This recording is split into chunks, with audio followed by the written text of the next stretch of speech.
அனைவருக்கும் வணக்கம். கிருஷ்ணபாகிலேருந்து நான் உங்கள் ராஜுங்க. ஓகே, இந்த வீடியோ பற்றி நம்ம என்ன பார்க்க போகிறோம் அப்படின்னா, இலக்கண டாப்பிக்கான யூனிட் 1ல் இருக்கிற அதாவது ஒருமைப்பன்மை அப்படிங்கிற டாப்பிக்கை பற்றி தான் பார்க்க போகிறோம். மொபைலில் கொஞ்சம் பிக்சரை சின்னதாக இருக்குது அப்படின்னா மொபைலை ரொட்டேட் பண்ணி பார்த்துக்கோங்க. ஒவ்வொரு வீடியோ பதிவுலையும் ஏதாவது எக்ஸ்ட்ரா தகவல் நீங்கள் தெரிஞ்சுக்கிறீங்க, தமிழாக இருந்தாலும் சரி, ஜிகேவாக இருந்தாலும் சரி, மேத்ஸாக இருந்தாலும் சரி, எதாக இருந்தாலுமே நீங்கள் தெரிஞ்சுக்கிறீங்க அப்படின்னா அதை நோட் பண்ணி வச்சுக்கோங்க. அந்தந்த டாபிக் பக்கத்துலையோ இல்லை தனிப்பட்ட ஒரு நோட்டில் நோட் பண்ணி வச்சுக்கோங்க. இப்போ இல்லைனாலும் பின்னாடி உங்களுக்கு ரீகால் பண்ணுறதுக்கு ரொம்ப ஹெல்ப்ஃபுல்லாக இருக்கும். சரிங்களா? அதேமாதிரி தமிழை பொறுத்த வரைக்கும் இப்போ யூனிட் 1 இப்போ வந்து கணேசாரும் சரி நானும் சரி மாற்றி மாற்றி உங்களுக்கு வீடியோ பதிவாக வரும். சரிங்களா? யூனிட் 7 பொறுத்த வரைக்கும் வீடியோ பதிவும் வரும். ஒவ்வொரு ஹெட்லைனாக உங்களுக்கு ஒவ்வொரு வீடியோ பதிவாக வந்துடும். சரிங்களா? சரி, ரைட்.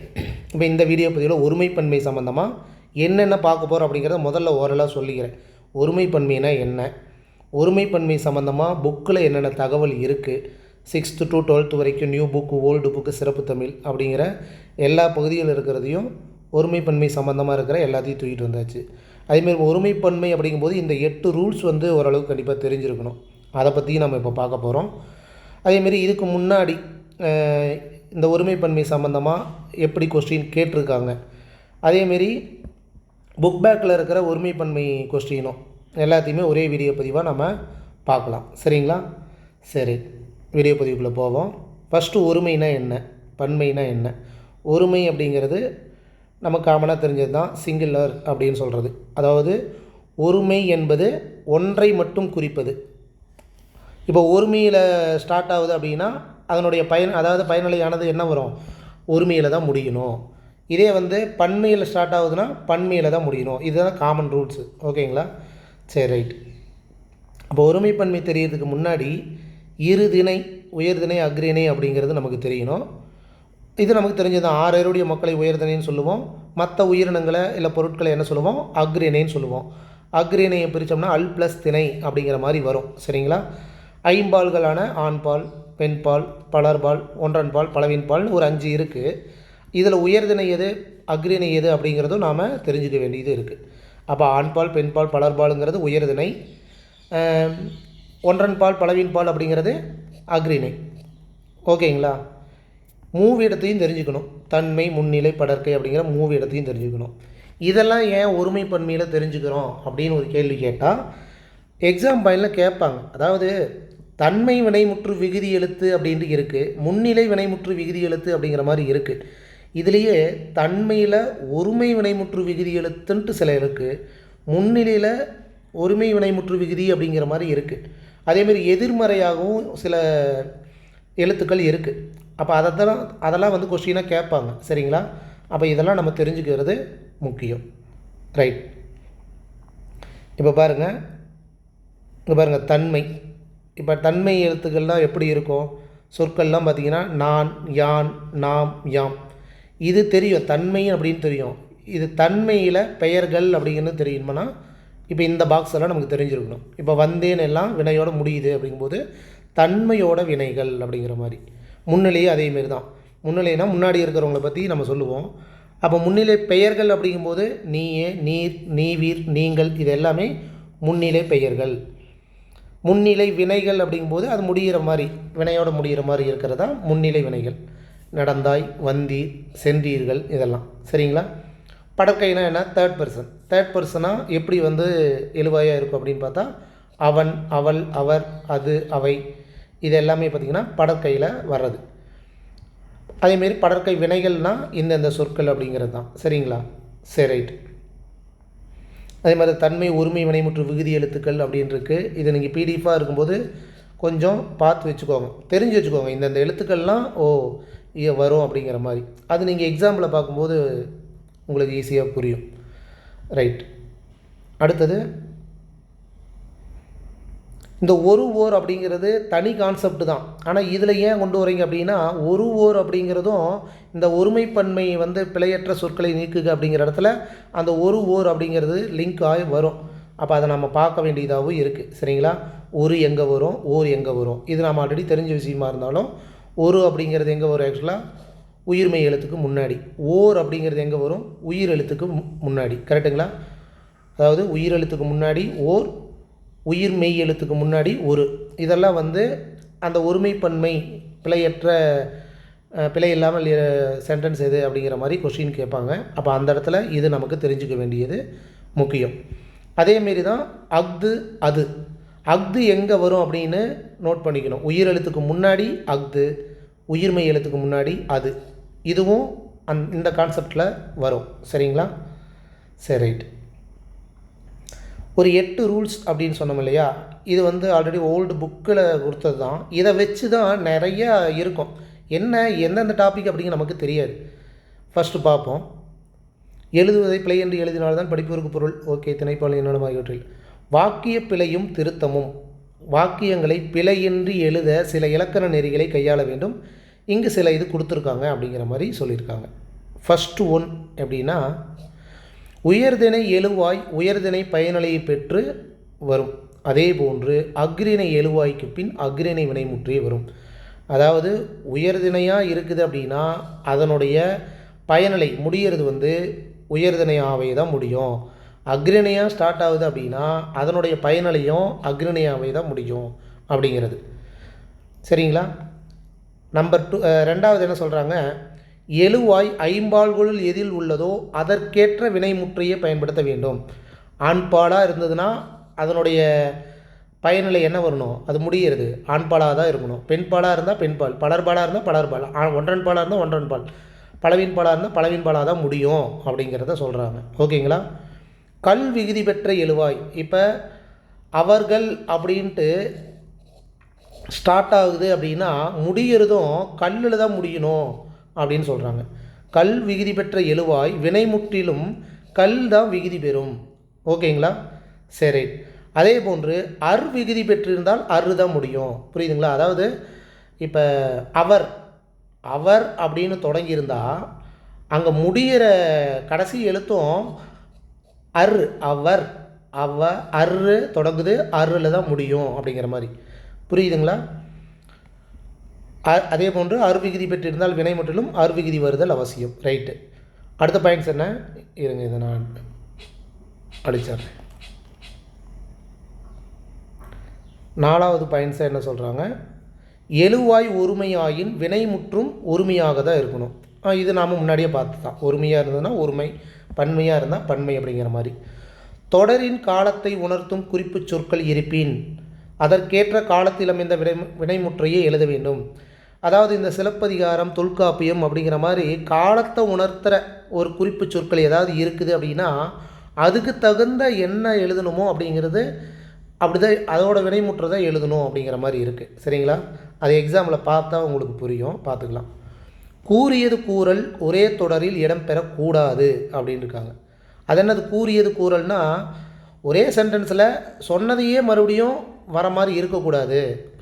இப்போ ஒரு புத்தகம் ஒன்று, ஒரு புத்தகம், கொஞ்சம் பெருசாக எழுதுறேன், ஒரு புத்தகம் ஒன்று வாங்கினேன் அப்படின்னு இருக்குன்னு வைங்களேன். இங்கேயும் ஒரு வருது, இங்கேயும் ஒன்று வருது. அந்த மாதிரிலாம் வர தேவையில்லை அப்படிங்கிற மாதிரி தான். அடுத்தது, வாக்கியத்தில் உயர்திணை அஃறிணை பெயர்கள் கலந்து வந்தால், இப்போ உயர்திணை பெயர் வந்து மாறன். ஓகே. அடுத்தது அஃறிணை பெயர்கள் கலந்து வந்தால் மாடு அப்படி வச்சுக்கோங்க. சிறப்பு அப்படி வந்துச்சுன்னா சரி. இப்போ இப்படி வந்துச்சுன்னா நீங்கள் கடைசியாக நம்ம என்ன போடணும்னு நமக்கு ஒரு கேள்வி இருக்குமில்ல, அதை தான் சொல்ல வராங்க. சிறப்பு கருதியின் உயர்திணை பயனலை கொண்டும். சிறப்பு கருதி அதாவது அதில் சிறப்பாக இருக்குது அப்படின்னா, அவங்க 2 பேரும் சிறப்பாக அந்த சென்டென்ஸ் இருக்குது அப்படின்னா என்ன சொல்லணும், உயர்திணை பயனலை கொண்டும், உயர்திணையோட பயனலையாக இருக்கணும். இழிவு கருதியின் இழிவாக இருந்தது அப்படின்னா அஃறிணை பயனலை கொண்டு முடியணும் அப்படின்ட்டு பார்ப்போம். அதை ஒரு பேக்கலில் எக்ஸாம்பிள் இருக்குது, அதை பார்த்தா கொஞ்சம் புரிஞ்சுக்குவீங்க. அடுத்தது என்ன, உயர்திணை அஃறிணை பெயர்கள் விரைவி வந்தால், அதாவது எழுவாயானது ஒருமையில் வந்தால் ஒருமையில் முடியும், பன்மையில் வந்தால் பன்மையில் முடியும். இது நமக்கு தெரியும். ஆனால் உயர்திணையும் சரி அஃறிணையும் சரி நிறையா வருது எழுவாயிலேயே. மாறனும் மாடும் குழந்தையும் இந்த மாதிரி நிறையா வருது. அப்படிங்கும்போது அந்த லாஸ்ட்டாக முடிக்கிறதை எதில் முடிக்கணும் அப்படிங்கிறத சொல்லியிருக்காங்க. அப்போ என்ன வரும், மிகுதி பற்றி ஒரு திணை வினை கொண்டு, மிகுதியாக எது வருதோ அதனுடைய பயனிலை தான் நம்ம முடிக்கணும் அப்படிங்கிறது. புரியுதுங்களா? இப்படி சொன்னால் புரியாது. இப்போ எக்ஸாம்பிளோடு சொல்லும்போது உங்களுக்கு கொஞ்சம் புரியும். தங்கை வருகிறது அப்படின்ட்டு இருக்காங்கன்னு வைங்களேன். தங்கை அப்படிங்கிறது என்ன? ஆக்சுவலாக ஒரு பெண்பால். அப்போ தங்கைனா பெண்பாலில் தான் முடியணும். கரெக்டாக? தங்கை வருகிறாள் அப்படின்னு தான் எழுதணும். இதைத்தான் ஒரு பாயிண்டாக சொல்லியிருப்பாங்க. என்னது? எழுவாய் ஐம்பால்களுள் எதில் உள்ளதோ அதற்கேற்ற வினைமுற்றியை பயன்படுத்த வேண்டும். ரைட்டுங்களா? அடுத்தது தம்பி வந்தார். இதுவும் அதே தான், அதே கான்செப்ட் தான். தம்பிங்கிறது ஒரு ஆண்பால், ஆண்பாலோடு தான் முடியணும். வந்தார் அப்படின்னா இது மரியாதை நிமித்தமாக இருக்குது. தம்பி அப்படின்னாவே வந்தான் அப்படி தான் வரணும். ஓகேங்களா? சொல்லப்போனால் மரியாதை நிமித்தமாக வந்தால் தான் வந்தார் அப்படின்னு நம்ம எழுதணும். தம்பி வந்தான் அப்படி தான் வரணும். ஓகேங்களா? சரி, ரைட். அடுத்தது மாணவர்கள் அப்படிங்கும்போது என்னது? ஒரு பன்மை. கரெக்டுங்களா? அப்போ மாணவர்கள் எழுதினார்கள், எழுதினர். கரெக்டு தானே அப்படின்னு நீங்கள் கேட்கலாம். அங்கே தான் ஒரு ரூல்ஸ் ஒன்று போட்டிருந்தாங்களே, கல் ஸ்டார்ட் ஆகியிருந்தால் முடியும் போது என்ன வரணும்? கல் தான் வரணும். மாணவர்கள் எழுதினார்கள். புரியுதுங்களா? அடுத்தது ஆசிரியர் பலர் வந்தார்கள். இதுவும் சரியாக தானே இருக்குது அப்படின்ட்டு நீங்கள் யோசிக்கலாம். ஆசிரியர் இங்கே என்னது? அருங்கிறது ஸ்டார்ட் ஆகுது. அப்போ முடியதும் எப்படி முடியணும்? அருன்னு தான் முடியணும். அப்போ ஆசிரியர் பலர் வந்தனர். புரியுதுங்களா? அர் எழுவாயாக இருந்ததுன்னா அதனுடைய விகுதியும் அர்ராக தான் முடியணும். கல் எழுவாயாக இருந்ததுன்னா அதனுடைய விகுதியும் கல்லில் தான் முடியணும். சரி, ரைட். அடுத்தது மங்கையர்க்கரசி அப்படின்னு கொடுத்துருந்தா ஓகே, ஒரு பெண் பால் அப்படின்னு நம்ம சொல்லலாம். இந்த இடத்துல சொல்லும்போதே மங்கையர்க்கரசியார் அப்படின்னு கொடுத்துருக்காங்க. அப்போ மங்கையர்க்கரசியார் அப்படிங்கும்போது ஒரு மரியாதை நிமித்தமாக சொல்கிறதுனால அது பன்மை. அப்போ எப்படி சொல்லணும்? மங்கையர்க்கரசியார் பேசினார் அப்படி தான் முடிக்கணும். சரிங்களா? இதிலே பாருங்கள், ஆர் ஆர் அப்படி தான் முடியும். சரி, ரைட். அடுத்தது என் எழுதுகோல் இதுவல்ல. எதிர்மறை வாக்கியங்கள் அப்படின்ட்டு புக்ஸில் இருக்கும். அதாவது தன்மை, முன்னிலை, படற்கை அப்படிங்கிறது எதிர்மறை சொற்கள் இருக்கும். அப்போ அந்த சொற்கள்லாம் நமக்கு தெரிஞ்சிருக்கணும். தன்மையில் நான் வந்தால் அல்லேன், நாம் வந்தால் அல்லோம் அப்படிங்கிற மாதிரி இருக்கும். அந்த மாதிரி என் எழுதுகோல் இதுவல்ல அப்படின்னா எண்ணுங்கிறது படற்கை ஒன்றன் பாலா. அப்போ இது அன்று அப்படின்னு தான் வரணும். சரிங்களா? ஒருமையாக இருந்ததுன்னா அன்று, பன்மையாக இருக்கும்போது தான் அல்ல அப்படிங்கிற மாதிரி வரணும். சரிங்களா? அடுத்தது அவன் மாணவன் அல்ல. அவன் அப்படின்னு வந்ததுன்னா எதிர்மறையில் அல்லன் அப்படின்னு தான் வரணும். அடுத்தது உடைகள் கிழிந்து விட்டது. உடைகள் அப்படிங்கிறது பன்மை. அப்போ கிழிந்து விட்டன ஒருமைக்கே உண்டான எழுத்து தூ, பன்மைக்கே உண்டான எழுத்து நா. ஓகேங்களா? ஒரு மெயின் வந்தாவே தூ தான் முடியும், பன்மைன்னு வந்தாவே நா அப்படிங்கிறது. செலியன் என்று ஒரு புதிய நூல் ஒன்று வாங்கினான். இதை தான் நான் சொல்ல வந்தேன். அதாவது கூறியது கூறல் அப்படிங்கிற ஒரு ரூல் இருந்ததில்ல. கூறியது கூறல் ஒரே தொடரில் இடம்பெறக்கூடாது. அப்போ இந்த இடத்துல செலியன் என்று ஒரு புதிய நூல் ஒன்று வாங்கினான். அப்போ இதை எப்படிங்க நான் திருத்தி எழுதுறது அப்படின்னு கேட்டால், செலியன் என்று புதிய நூல் ஒன்று வாங்கினான் அப்படி தான் எழுதணும். புதிய நூல் ஒன்று வாங்கினான். ஓகேங்களா? ஓகே. அடுத்தது தலைவர் நாளை வந்தார். அதாவது இதுதான் காலத்தை சொல்கிறாங்கல்ல. இப்போ தலைவர் அப்படிங்கும்போது நாளை வந்தார்னு எப்படி வரும்? வருவார் அப்படின்னு தான் நம்ம எழுதணும். தலைவர் வந்தார், ஆர் கரெக்டாக தானே இருக்குது அப்படின்னு யோசிக்கக்கூடாது. நாளை அப்படிங்கும்போது நம்ம வருவார் அப்படின்னு தான் எழுதணும். எதிர்மறை வாக்கியத்தில் சில ஈறுகட்ட எதிர்மறை பெயரச்சமாக நம்ம திருத்த வேண்டியதாக இருக்கும். அதுவும் பார்த்திங்கன்னா, அதாவது எப்படி சொல்கிறது, அக்ரிணையில் மட்டும்தான் இந்த ஓடாது அப்படிங்கிறத ஓடா, தாண்டாது தாண்டா அப்படிங்கிற மாதிரி தூ சேர்த்தாமல் எழுதுவோம். இதே உயர்திணையாக இருந்தது அப்படின்னா அந்த இடத்துல அப்படி எழுத மாட்டோம். அதையும் பார்ப்போம். ஆமைகள் வேகமாக ஓடாது, இது கரெக்டாக தானே இருக்குது அப்படின்னா எதிர்மறையாக எழுதும்போது ஆமைகள் வேகமாக ஓடா அப்படின்னு தான் எழுதணும். சரிங்களா? இதெல்லாம் நான் எப்படி அங்கே அட்ஜஸ்ட் பண்ணி கரெக்ட் பண்ணி எழுதுறது அப்படின்னா, அங்கே கொஸ்டின்லேயே ஆப்ஷன் கொடுத்துருப்பாங்க. அதாவது ஓடாது அப்படின்னு அவங்களே கொடுத்துருப்பாங்க. அப்போ அந்த இடத்துல நம்ம யோசிக்கலாம், ஓகே ஆமைகள் பன்மைங்கும்போது ஓடா அப்படின்னு தான் நம்ம எழுதணும் அப்படிங்கிற மாதிரி நீங்கள் எழுதிடலாம். சரிங்களா? இது தெரிஞ்சுக்க வேண்டிய ஒரு விஷயம்தான். அடுத்தது நதிகள் தோன்றும் இடத்தில் சிறியதாக இருக்கும். நதிகள் அப்படிங்கிறது பன்மை. சிறியது சிறியது அப்படிங்கும்போது தூ வருது. அப்போ இது வந்து ஒருமை. அப்போ பன்மையாக இருந்தால் என்ன வரணும்? பன்மையாக தான் முடியணும். அப்போ சிறியனவாய், அப்போ சிறியன அப்படிங்கிற சிறியனவாய் இருக்கும் அப்படிங்கிறதான் கரெக்டு. ஓகேங்களா? சரி, ரைட். அடுத்தது தலைவர் தன் தொண்டர்களுக்கு நன்றி கூறினார். அப்போ நம்ம ஸ்டார்டிங் எழுவாய் என்ன பார்க்கணும்? தலைவர் அப்படின்ட்டு கொடுத்துருக்காங்க. ஒருத்தர் தான், இல்லைன்னுலாம் சொல்லலை. ஆனால் மரியாதை நிமித்தமாக சொல்கிறதுனால தலைவர் பன்மையாக போயிடுவார்.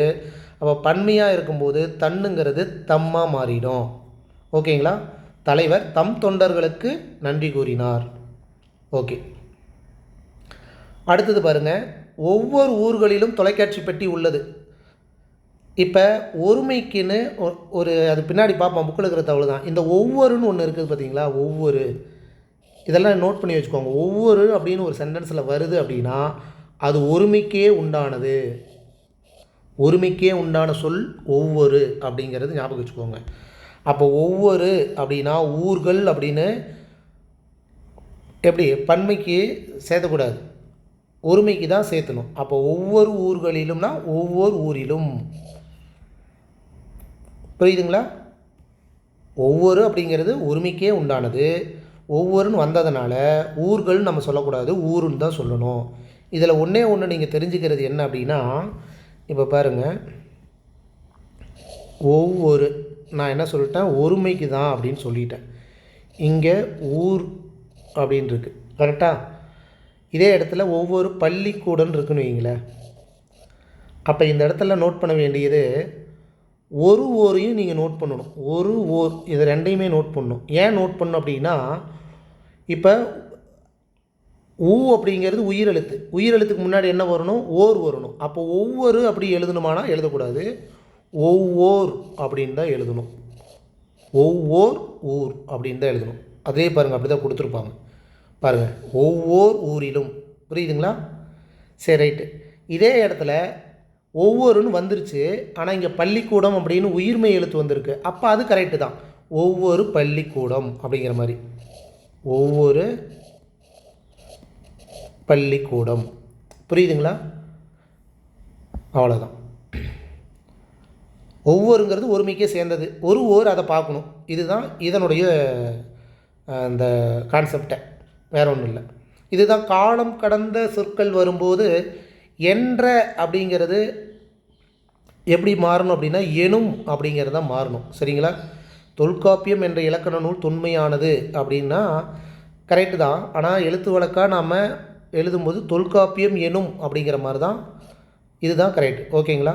இதை சார்ந்த வீடியோ பதிவு நான் தனியாக உங்களுக்கு எக்ஸாம்பிளோடு போடுறேன். சரிங்களா? சரி, ரைட். அடுத்தது என்ன சொல்கிறாங்க? மூடனும் மாடும் குளத்தில் குளித்தனர். இப்போ உயர்திணையும் வந்திருக்கு, கரெக்டாக? மூடன் அப்படிங்கிறது ஒரு உயர்திணை, மாடு அப்படிங்கிறது ஒரு அக்ரிணை. இப்போ நம்ம பார்க்கும்போது கரெக்டாக தானே இருக்குது. மூடனும் மாடும் குளத்தில் குளித்தனர் கரெக்டாக தானே இருக்குது. அப்படின்னா இப்போ தான் இந்த ரூல்ஸை கொண்டு வராங்க. என்னது? வாக்கியத்தில் உயர்திணை அக்ரிணை பெயர்கள் கலந்து வந்தால் சிறப்பு கருதின் உயர்திணை பயன்களை கொண்டும் இழிவு கருதின் அக்ரிணை பயன்களை கொண்டும் முடிக்க வேண்டும். அப்போ மூடனும் இன்னொன்று என்ன? மாடு அப்படிங்கும்போது, மூடனை மாடோடு அப்படிங்கும்போது அது என்ன? ஆக்சுவலாக வந்து ஒரு இழிவு தானே. அப்படிங்கும்போது இழிவாக இருக்கிறதுனால இந்த இடத்துல நம்ம என்ன பண்ணணும்? இந்த அக்ரிணைக்குண்டான குளித்தன அப்படிங்கிறத தான் எழுதணும். இதே இடத்துல இங்கே இடத்தையே காணும், இங்கே எழுதுகிறேன். அரசனும் குதிரையும் இப்படி வருதுன்னு வைங்க. இப்போ அரசனும் ஒரு உயர்திணை, குதிரை அப்படிங்கிறது ஒரு அக்ரிணை. இப்போ இந்த மாதிரி வந்ததுன்னா அரசனும் குதிரையும் படையோடு வந்தனர் அப்படிங்கிற மாதிரி இருக்குது அப்படின்னா, அப்போ அந்த இடத்துல என்ன பண்ணும் அப்படின்னா அரசனும் குதிரையும் அப்படிங்கும்போது ஒரு சிறப்பு தான். அப்போ அந்த இடத்துல வந்து உயர்திணைக்குண்டான வினைமுற்று தான் நீங்கள் எழுதணும். ஓகேங்களா? ரைட். அடுத்தது, ஆற்று வெள்ளத்தில் மக்களும் மரங்களும் குடிசைகளும் ஆடு மாடுகளும் மிதந்து சென்றன. ஆற்று வெள்ளத்தில் மக்களும் மரங்களும் குடிசைகளும். அதான் இப்போ இந்த ரூலை கொண்டு வந்திருக்காங்க. என்னது?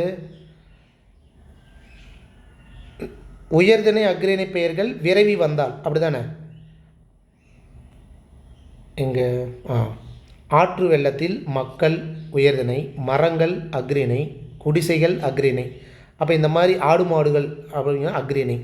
அப்படிங்கும்போது விரைவி வந்தால் ஆற்று வெள்ளத்தில் மரங்களும் குடிசைகளும் ஆடு மாடுகளும் மிதந்து சென்றனர் அப்படின்னு கொடுத்துருக்காங்களா? இப்போ பாருங்கள், நோட் பண்ணி பாருங்கள். மக்களுங்கிறது உயர்திணை 1 தான் வந்திருக்கு. மரங்கள், குடிசைகள், ஆடு மாடுகள், அக்ரிணை 3 வந்திருக்கு. அப்போ 1 பெருசா 3 பெருசானா 3 தடவை வந்திருக்கிறதா பெருசு. அப்போ 3 தடவை எது வந்திருக்கு? அக்ரிணை வந்திருக்கு. அப்போ அக்ரிணைக்கு உண்டான பயனிலை தான் நம்ம எழுதணும். புரியுதுங்களா? அப்போ ஆற்று வெள்ளத்தில் மரங்களும் குடிசைகளும் மக்களும் ஆடு மாடுகளும் மிதந்து சென்றன அப்படிங்கிறதான் எழுதணும். ஓகேங்களா? பன்மைன்னு தெரிஞ்சு போச்சு. ஆனால் வந்து உயர்திணைக்கு உண்டானது எழுதணுமா அக்ரிணைக்கு உண்டானது எழுதணுமாங்கிற ஒரு டவுட்டு மட்டும் இருக்கும். புரியுன்னு நினைக்கிறேன். ஓகே. இது இல்லாமல் இந்த ஒருமைப்பன்மையில் வந்து ஒரு சில சென்டென்ஸை கொடுத்துட்டு வித்தியாசமாக கேட்பாங்க. அந்த மாதிரி இருக்கிறதா இதுவும். 6 கால் இழந்த ஆண்களும் 4 கையிழந்த பெண்களும் மருத்துவமனையில் சேர்க்கப்பட்டனர். இதை படிக்கும்போதே நமக்கு தெரிஞ்சுக்கலாம். அது எப்படி 6 கால் இருக்கும் ஆண்களுக்கு? கால்கள்னாவே 4 தான். அப்போ இங்கே ஏதோ ஒரு தப்பு இருக்குது அப்படிங்கிற மாதிரி ஞாபகம் இருக்கணும். அப்போ எப்படி எழுதணும்? காலிழந்த ஆண்கள் 6வரும், 4 கையிழந்த பெண்கள். 4 கையெல்லாம் இல்லை, 2 கை தான் இருக்குது. அப்போ கையிழந்த பெண்கள் 4 வரும், 4ங்கிறது 4 வரும் மருத்துவமனையில் சேர்க்கப்பட்டனர் அப்படிங்கிற மாதிரி எழுதணும். புரியுதுங்களா? சரி, ரைட். ஒரு தடவைக்கு 2 தடவை இதை பார்த்தீங்கன்னா அந்த ரூல்ஸ் பிரகாரம் எப்படி ஒருமைப்பன்மை மாறி இருக்குது அப்படிங்கிறத தெரிஞ்சுருக்கணும். இதே தாங்க, அதாவது கொஞ்சம் வித்தியாசமாக புக்கில் கொடுத்துருப்பாங்க, அது பார்த்தீங்கன்னா தெரிஞ்சுக்கலாம். சரி, அது இல்லாமல் வேறு என்னங்க தெரிஞ்சுக்கிறது அப்படின்னா, எண் பாகுபாடு, ஒருமை பன்மை என இருவகைப்படும். இதை பார்த்தாச்சு. ஒரு ஓர் இதுவும் பார்த்தாச்சு. பன்மை என்பது ஒன்றுக்கு மேற்பட்ட பன்மையில் தொடங்கும் ஒரு தொடரின் முடிவில் தான் அமைய வேண்டும். ஓகே, இதெல்லாம் வந்து புக்குக்குள்ளே இருக்கிற தகவல் தான். இதை நீங்கள் பிடிஎஃப் வரும்போது கொஞ்சம் பார்த்துக்கோங்க, வேற ஒன்றும் இல்லை. இங்கே பாருங்கள், பெயர் ஒருமையில் இருந்தால் வினை முடிவும் ஒருமையிலேயே இருக்க வேண்டும். எக்ஸாம்பிளில் பார்த்தா திருடன் பிடிபட்டான். திருடன்கிறது ஒருமை தான். அப்போ பிடிபட்டான் அப்படிங்கிற மாதிரி தான் முடியணும். இதே வந்து திருடர் அப்படின்னு பன்மையாக இருந்ததுன்னா பிடிபட்டனர் அப்படிங்கிற பன்மையில் தான் முடியணும். அப்போ அரு தொடங்கியிருக்கு, அருல முடியுது. ஓகேங்களா? சரி, ரைட். இன்னொன்று என்ன சொல்கிறாங்க, இது 12th இருக்குது. இக்கால தமிழில் உயர்திணை பன்மை பெயர்கள் பன்மை விகுதி பெற்று வரும். அதாவது 2 மனிதர்கள் சொல்லலாம். அக்ரிணை பெயர்கள் பன்மை விகுதி பெற்று வருவது கட்டாயம் இல்லை. இப்போ 2 மனிதர்கள்னு சொல்லலாம், 2 சிங்கங்கள், 2 யானைகள் அப்படின்னு சொல்லலாமானா அப்படி தேவையில்லை அப்படிங்கிறாங்க. 2 யானை, 2 சிங்கம், 10 தேங்காய் அப்படிங்கிற மாதிரி அந்த கல் விகுதி வந்து தேவையில்லை அப்படிங்கிறாங்க. உயர்திணைக்கு வேணால் நீங்கள் வந்து சேர்த்திக்கலாம் அப்படிங்கிறது. புரியுதுங்களா? உயர்திணைக்கு மட்டும் சேர்த்திக்கலாம். அக்ரிணைக்கு வந்து பன்மையாக இருந்தது அப்படின்னா சேர்த்த தேவையில்லை அப்படிங்கிறது தான். சரிங்களா? அதை தான் அப்படி சொல்லியிருப்பாங்க. அக்ரிணை பன்மை பெயர்கள் பன்மை விகுதி பெறுவது கட்டாயம் இல்லை, அவசியம் இல்லை அப்படிங்கிறது தான் கணக்கு.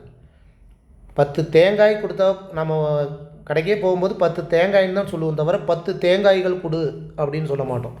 சரிங்களா? 5 நாய் உழைச்சது அப்படின்னு சொல்லுவோம் தவிர 5 நாய்கள் உழைத்தது அப்படின்னு நம்ம சொல்ல மாட்டோம். அதுதான், அவ்வளவுதான். வேற என்ன?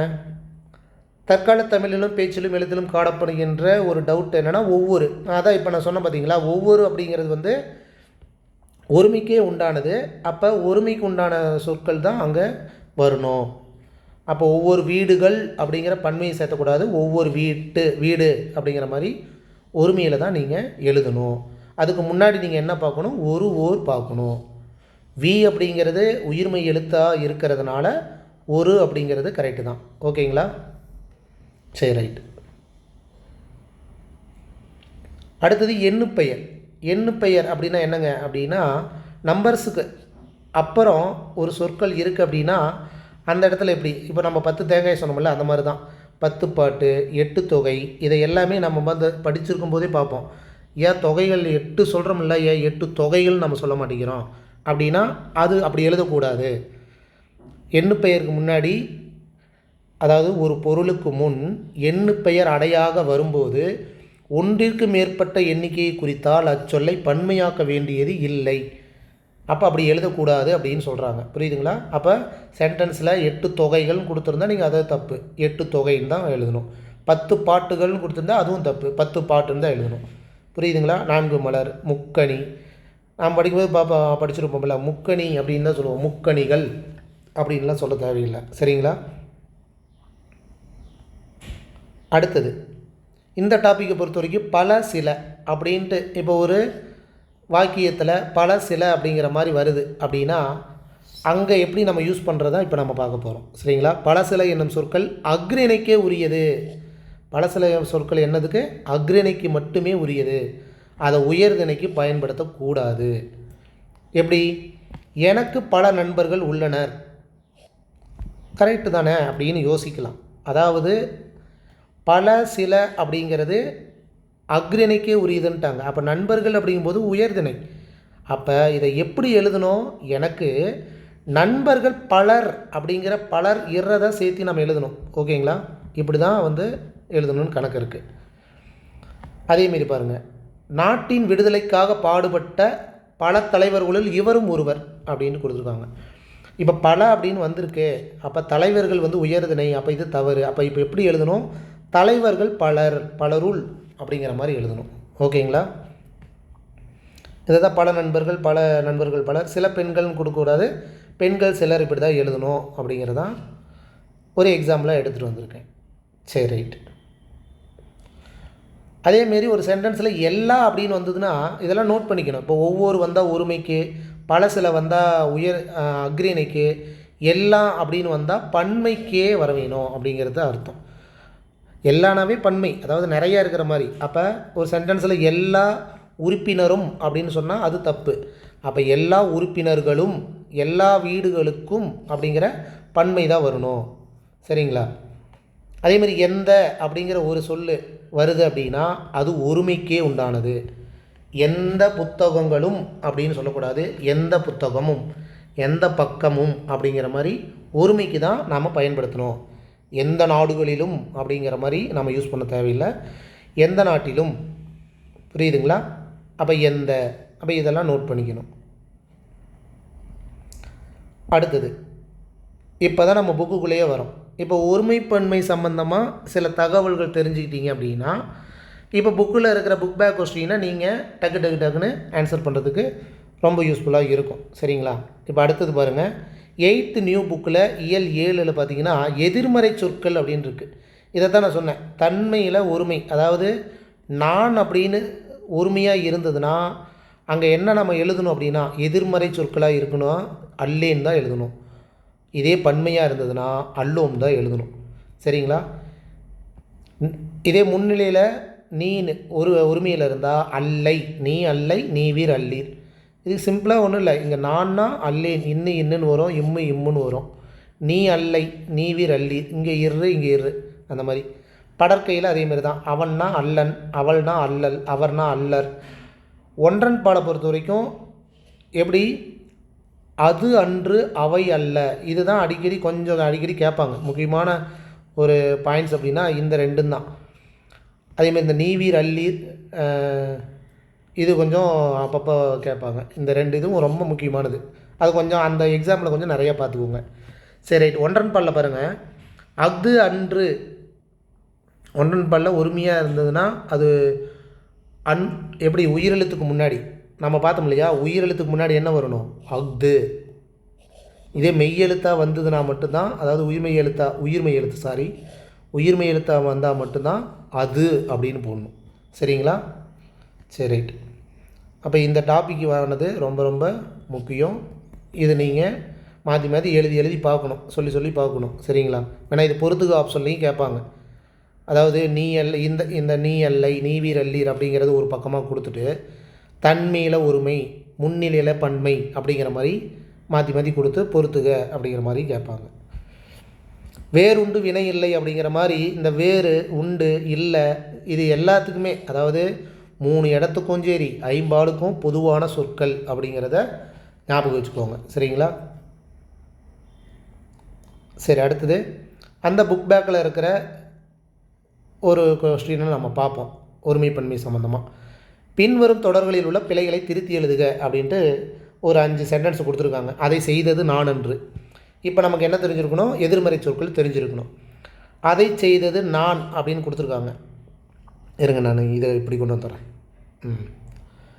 அதை செய்தது நான் அன்று. நான் வந்தால் என்ன வரணும்? அல்லேன் தானே வரணும். அவ்வளோதான். அதை செய்தது நான் அல்லேன். அப்போ இதுதான் கரெக்ட். பானையை உடைத்தது கண்ணன். இது எதிர்மறை சொற்கள். கரெக்டாக? அப்போ கண்ணன் அப்படிங்கிறது படற்கையில் ஆண்பால். ஆண்பால் வந்தால் என்ன வரணும்? அண்ணன் முடியணும். அப்போ அதாவது கண்ணன் அல்லன். மல்லிகை குளத்தில் பூக்கும் மலர் அப்படிங்கும்போது ஒருமை. கரெக்டாக? அப்போ அன்றுன்னு தான் வரணும். ஓகேங்களா? சாரி, ஒன்றன் பால்.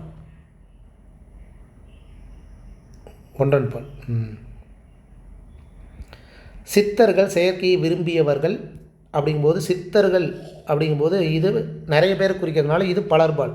அப்போ பலர்பால் அப்படிங்கும்போது என்ன வரணும்? அல்லர். ஓகேங்களா? பகைவர் நீவீர். நீவீர்னு வந்தால் என்ன வரணும்? அல்லீர். இப்படி தான் வந்து எக்ஸாம்லேயும் கொஸ்டின் இப்படி தான் கேட்பாங்க. சரிங்களா? சரி, அடுத்தது 8th நியூ புக்கில் இயல் 9 இந்த ஒருமைப்பன்மை சம்மந்தமாக தான் தாம் அப்படின்னா வந்தால் எப்படி முடியும், எப்படி எழுதணும் அப்படிங்கிற மாதிரி கொடுத்துருப்பாங்க. அதையும் பார்த்துடலாம். தான் என்பது ஒருமையை குறிக்கும், தாம் என்பது பன்மையை குறிக்கும். தான் அப்படின்னா ஒருமை, தாம்னா பன்மை. அப்போ தான் அப்படிங்கிறது வந்து எப்படி பாருங்கள், இந்த எக்ஸாம்பிள் பாருங்கள். தலைவர் தமது கையால் பரிசு வழங்கினார். ஏன் இந்த இடத்துல தமது அப்படின்னு போடுறோம்? தலைவர் அப்படிங்கிறது ஒரு மரியாதை நிமித்தமான ஒரு சொல். அப்போ மரியாதை நிமித்தமாக வர்றதுனால அது பன்மையில் தான் எழுதணும். அப்போ தனது அப்படின்னு ஒருமையில் எழுதக்கூடாது, தமது அப்படின்னு எழுதணும். இதே இடத்துல மாணவன் தனது கையால் பெற்றுக்கொண்டான். இது ஓகே தான்.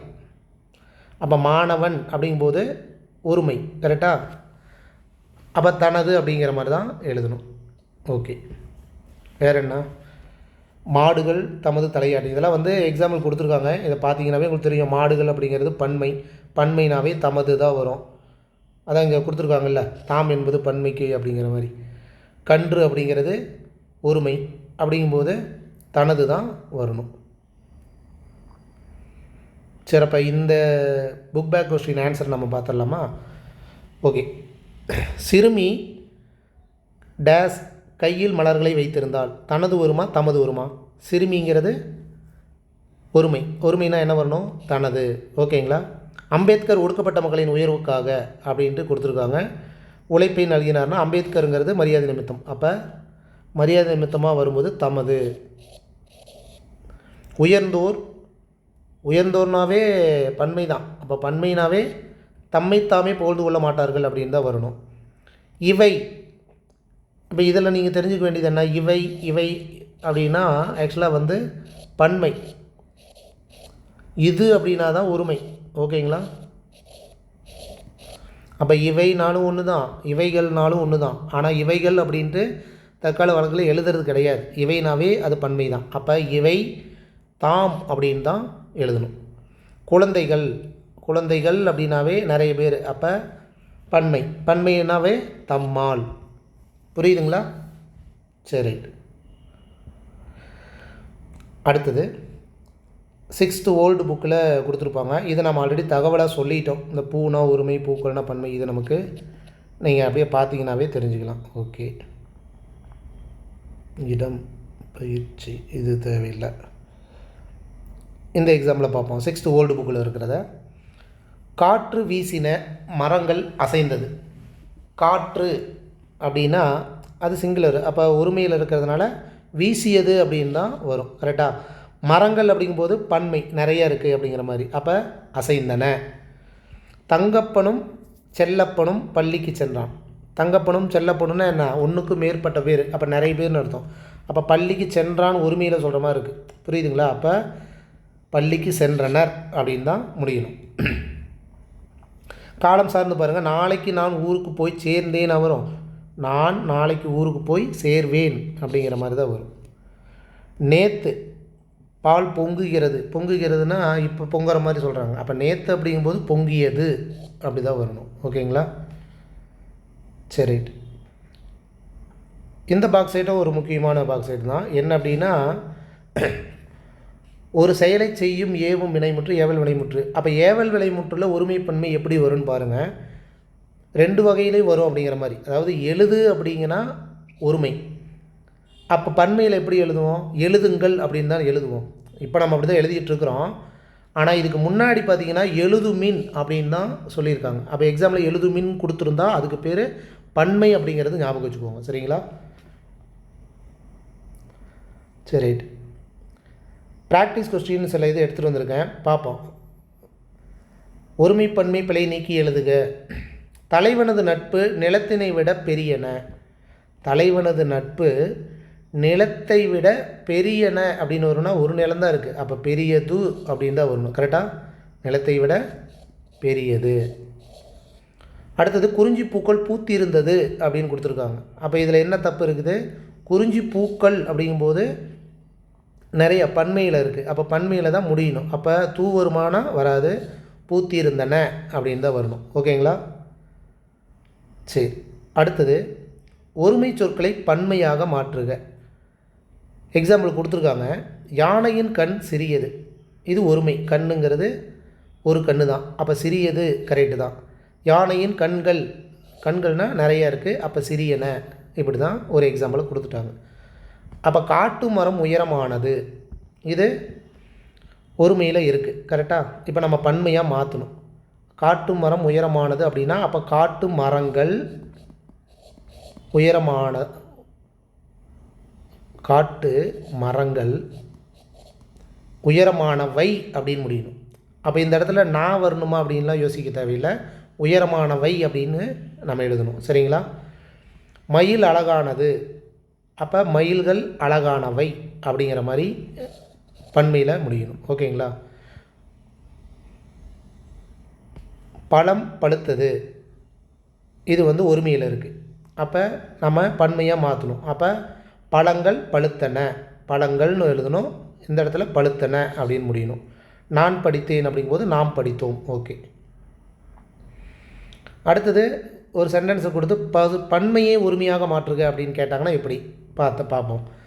பசுவும் கன்றும் மேய்ந்தன. அதாவது ஒன்றுக்கு மேற்பட்டது இருக்குது. கரெக்டாக? பசுவும் இருக்குது, கன்று இருக்குது. அதனால் ஓகே பன்மையாக தான் முடியணும்னா மேய்ந்தன கரெக்டு தான். பசுவுடன் கன்று மேய்ந்தது. இதே பாருங்கள், ஒரே ஒரு டிஃப்ரெண்ட் தான் இருக்குது, நம்ம புரிஞ்சுக்கணும். அப்போ பசுவுடன் கன்று மேய்ந்தது அப்படின்னா கன்று அப்படிங்கிறது ஒருமை. அப்போ ஒருமையில் தான் முடிஞ்சிருக்கு.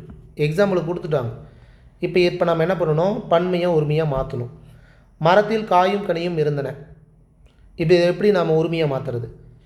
மரத்தில் காயும் கனியும் அப்படிங்கும்போது நிறைய இருக்கிற மாதிரி அர்த்தம். இப்போ மரத்தில் காயுடன் கனியும் அப்படிங்கிற மாதிரி, காயுடன் கனியும் அப்படின்னு சொன்னால் தான் இருந்தது அப்படின்னு எழுதலாம். கரெக்டுங்களா? சிறுவனும் சிறுமியும் வந்தனர். அப்போ சிறுவனுடன் சிறுமி வந்தாள், சிறுமி வந்தாள் அப்படி தான் எழுதணும். அண்ணனும் தம்பியும் பரிசு பெற்றனர். அண்ணனுடன் தம்பி பரிசு பெற்றான் அப்படின்னு முடியணும். ஓகேங்களா? பாலும் தேனும் இனித்தன. பாலுடன் தேனும் இனித்தது. அப்போ ஒருமையாக எப்படி மாற்றுறது அப்படிங்கிறதையும் தெரிஞ்சுக்கோங்க. சரிங்களா? யானைப்படையும் குதிரைப்படையும் அப்படிங்கும்போது பன்மை. யானைப்படையுடன் குதிரைப்படை ஒன்று வந்தது அப்படிங்கிற மாதிரி சென்றது அப்படிங்கிற மாதிரி எழுதணும். சரிங்களா? அது அந்த ஆப்ஷனை வச்சு நம்ம எழுதிடலாம். சரி, ரைட். இது நாம் இது முன்னாடியே பார்த்துட்டோம். அதான் இதை தான் புக்கில் கொடுத்துருக்காங்க. 12th ஓல்டு புக்கில் பார்த்திங்கன்னா 2 மனிதர்கள் 10 தேங்காய் இதெல்லாம் இப்போ நம்ம பார்த்தது தான்.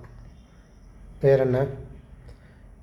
இதுவும் பாருங்கள், ஒரு மரம் வீழ்ந்தது 10 மரம் வீழ்ந்தது. அது என்ன, ஒரு மரத்துக்கும் வீழ்ந்தது போடுறீங்க, 10 மரத்துக்கும் வீழ்ந்தது போடுறீங்கன்னா அதான் எண்ணு பெயர்கள். 10 மரம் அப்படிங்கும்போது தற்கால தமிழில் பேச்சினும் எழுதலும் காணப்படுகின்ற ஒருமை பண்பாட்டை குழப்பங்களில் ஒன்று ஒவ்வொரு எண்ணும் சொல்லை பற்றியதாகும். ஒவ்வொரு வீடுகளிலும் நூலகம் உள்ளது. இப்போ இதில் பார்த்தீங்கன்னா இந்த ஓல்டு புக்கில் இருக்கிறது தான் ஒரு மரம் வீழ்ந்தது 10 மரம் வீழ்ந்ததுன்னு கொடுத்துருக்காங்க. அப்போ ஒரு மரம் அவனே கொடுத்துட்டான், 10 மரம் தான் கொடுத்துருக்குறான். அப்போ ஒருமையில் இருக்கிறதுனால வீழ்ந்தது அப்படின்னு தான் நம்ம எழுதணும். சரிங்களா? இது மேக்ஸிமம் இந்த மாதிரி வராது, வர எக்ஸாம்பிளுக்கு தான் வந்து சொல்லியிருக்காங்க. சரிங்களா? சரி, ரைட்டு. அடுத்தது 12th ஓல்டு புக்கில் ஒரு முக்கியமான பாயிண்ட்ஸுங்கிறது உளப்படுத்தா தன்மை, உளப்பாட்டுத்தன்மை அப்படின்ட்டு ஒன்று இருக்குது. அது எப்படிங்க தெரிஞ்சுக்கல அப்படின்னா, இது எதுக்கு அப்படி இதுக்கு ஏன் அதுக்கு லிங்க் ஆகுதுன்னா அப்படி கேட்டுட்டு தான் இருக்காங்க. சரிங்களா? உளப்பாட்டுத்தன்மை அப்படிங்கிறது நாம் முயற்சி செய்வோம், நாம் அப்படிங்கிறது முயற்சி செய்வோம். இதை எப்படி விளக்கியிருக்காங்க? தன்மை பன்மையில் உளப்பாட்டுத்தன்மை, உளப்படுத்தா தன்மை என இருவகை உண்டு. தன்மை பன்மையில் உளப்பாட்டுத்தன்மை, உளப்படுத்தா தன்மை என இருவகை உண்டு. பேசுபவர் முன்னிலையாரையும் தன்னுடன் சேர்த்து கொண்டு பேசுவது உளப்பாட்டுத்தன்மை. அதாவது தன்னையும் முன்னிலையாரையும் சேர்த்தி பேசுகிறது தான் உளப்பாட்டுத்தன்மை. முன்னிலையில் உள்ளவரை மட்டும் பேசுறது பேர் என்ன? உளப்படுத்தா தன்மை. முன்னிலையாரை தவிர்த்து தன்மை பன்மையில் பேசுவது உளப்படுத்தா தன்மை. ஒரே நிமிஷம், நான் போய் அதாவது பார்த்திங்கன்னா இப்போ நாம் அப்படிங்கிறது வந்து தன்மை, கரெக்டாக? நாம் அப்படிங்கிறது தன்மையில் தன்னையும் சொல்லி நாம் முயற்சி செய்வோம் அப்படிங்கிற மாதிரி சொன்னால் அதுக்கு பேர் உளப்பாட்டுத்தன்மை. இதனுடைய விளக்கத்தை வந்து நான் தனி வீடியோ பதிவில் சொல்கிறேன். ஏன்னா இது நிறையா இருக்குது.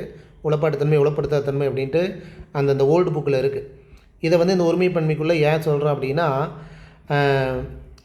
உளப்பாட்டு தன்மை பன்மை, உளப்பாட்டு தன்மை பன்மை அப்படி உளப்படுத்தா தன்மை பன்மை அப்படின்ட்டு கொஷின் கேட்பாங்க. அப்போ நாம் முயற்சி செய்வோம் அப்படிங்கிறது உளப்பாட்டுத்தன்மை, நாங்கள் அப்படின்னு வந்தால் உளப்படுத்தா தன்மை அப்படிங்கிற இந்த 2 இதை மட்டும் ஞாபகம் வச்சுக்கோங்க. இதனுடைய விளக்கத்தை வந்து நான் வந்து தனி வீடியோ பதிவில் நான் உங்களுக்கு சொல்லிடுறேன். சரி, ரைட். அடுத்தது இதில் வந்து 11th சிறப்பு தமிழில் இருக்கிறது தான். இது ஏன் கொண்டு வந்திருக்குன்னா, எல்லாத்தையும் அங்கேயும் இங்கேயும் தொலைவ தேவையில்லை. உங்களுக்கு பிடிஎஃபாக கிடைக்கும்போது ஒரே இடத்துலேருந்து நீங்கள் பார்த்துக்கலாம். மாறன் சிரித்தான் அப்படின்னா என்னது? மாறன் அப்படிங்கிறது ஒருமை, அது ஆண் உயர்திணை, அப்போ ஆண்பால். இதெல்லாம் தெரிஞ்சுக்கிறது நம்ம அந்த சென்டென்ஸு ஆன்சர் பண்ணும்போது கொஞ்சம் ஈஸியாக இருக்கும். அதுக்கு தான், வேறு ஒன்றும் இல்லை. வேறு என்ன? 8th நியூ புக்கில் பார்த்தீங்கன்னா நிறைய சொற்களை கொடுத்துட்டு கல் விகுதி தான், எல்லாத்துலேயும் கல் விகுதி தான். என்ன ஒரு சில இடத்துல இந்த இக்கல் இங்கல் இதெல்லாம் எப்படி வந்து மாறுது அப்படிங்கிறத பார்ப்போம், அவ்வளோதான். அப்போ கல்லுனா கற்கள்னு வரும். எங்கே வரும்? இங்கே வரும், கரெக்டாக? கற்கள்னு வரும். பூனா பூக்கள்னு வரும். மரம் அப்படின்னா மரங்கள் அப்படின்னு வரும். வாழ்த்துனா வாழ்த்துக்கள் அப்படின்னு வருமானா வாழ்த்துனா வாழ்த்துகள் தான் வரும். ஓகேங்களா? இக்கு வராது. அதேமாரி எழுத்துனா எழுத்துகள் அப்படி தான் வரும். சொல்லும்போது வேணால் அழுத்தி சொல்லுவோம், எழுத்துக்கள் வாழ்த்துக்கள் அப்படின்ட்டு. ஆனால் வாழ்த்துகள் இதுதான் வரும். சொற்கள் இந்த இல்லுங்கிறது இர்ரா மாறிடும். சொல்லப்போனால் இந்த இல்லில் முடிகிறது லகரம் வந்து ரகரமாக மாறும். மகரம் வந்து என்னவாக மாறும்? மரங்கள். இம்மு வந்ததுனாவே இந்த இங்கல் அப்படிங்கிற மாதிரி தான் வரும். வேறு என்ன? மாதங்கள், கிழமைகள், ஈக்கள், பசுக்கள், படங்கள், பற்கள், கடல்கள், கைகள், பக்கங்கள், பாக்கள். இதெல்லாம் ஓகே, நமக்கு தெரிஞ்சது தான். யான் வந்தால் ஒருமை, பன்மையாக வந்து எப்படி மாறும்? யாம் யாங்கள். நான் வந்தால் ஒருமை, இதே பன்மையாக வந்தால் நாம் நாங்கள் அப்படின்ட்டு முடியும். சரிங்களா? ஓகே. இதில் என்ன? அவன் அவள் அப்படிங்கிற ஒரு ஒருமை வந்து பன்மையாக மாறும்போது அவர்கள், அது, இதுதான். அது அப்படிங்கிறது ஒருமை, அவை அப்படிங்கிறது பன்மை, இது அப்படிங்கிறது ஒருமை, இவை அப்படிங்கிறது பன்மை, அந்த மாதிரி. அப்போ தம்பி அப்படின்னா ஒருமையில் பன்மையாக மாற்ற அப்படின்னா என்ன பண்ணோம்? தம்பி மார், தங்கை தங்கை மார், கண் கண்கள். இதெல்லாம் ஓகே தான், தெரிஞ்சது தான். அன்று அல்ல, ஓகே. இதெல்லாம் வந்து பிடிஎஃபாக கட் பண்ணி கொண்டு வந்திருக்கேன் உங்களுக்கு. இது நான் சொன்ன தகவல் தான், நீங்கள் பார்க்கும்போது உங்களுக்கு கொஞ்சம் ஈஸியாக புரியும், அவ்வளோதான். நீங்கள் நோட் பண்ணிக்கிறதுனா அன்று அப்படிங்கிறது ஒருமைக்கும், அல்ல அப்படிங்கிறது பன்மைக்கே உண்டானது தான் அப்படிங்கிறத தெரிஞ்சுக்கோங்க. இந்த மாதிரி தான் வந்து பொறுத்துக்க கேட்பாங்க. இந்த பக்கம் சொற்களை கொடுத்துட்டு இதில் வந்து இதை மட்டும் கொடுப்பாங்கன்னு வைங்களேன். அப்போ நீங்கள் செட் பண்ணணும். அப்போ தெரியணும். சிரிக்கிறேன் எப்படி நம்ம தெரிஞ்சுக்கலாம்? சிரிக்கிறேன் அப்படின்னா தன்மையில் ஒருமை வினைமுற்று விகுதி அப்படின்னு தெரிஞ்சுக்கணும். உண்டோம், அப்போ ஓம் அப்படிங்கிறது தன்மை பனைமுற்று விகுதி அப்படின்ட்டு. செய்தாய் அப்படின்னா நீ செய்தாய் அப்படிங்கிற மாதிரி அர்த்தம். அப்போ முன்னிலையில் ஒருமை வினைமுற்று விகுதி.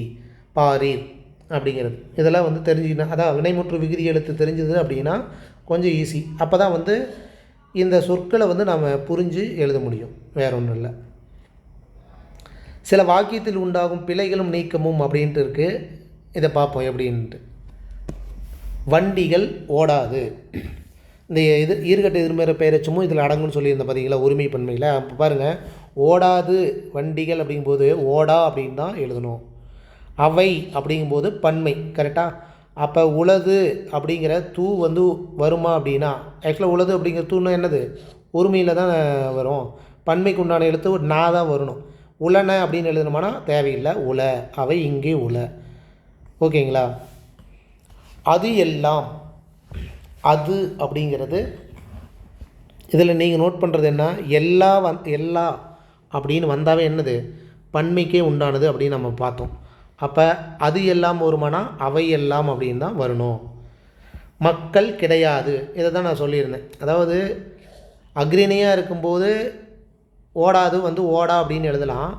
ஆனால் மக்கள் கிடையாது கிடையா அப்படின்னு எழுதலாமானா அப்படி எழுதக்கூடாது, மக்கள் இல்லை அப்படின்னு தான் எழுதணும். சரிங்களா. ஓகே. ஏன்னா கிடையாது அப்படிங்கும்போது அக்ரிணியை குறிக்கிற மாதிரி இருக்கும், புரியுதுங்களா. வருவதும் போவதும் கிடையாது, வருவதும் போவதும் கிடையா.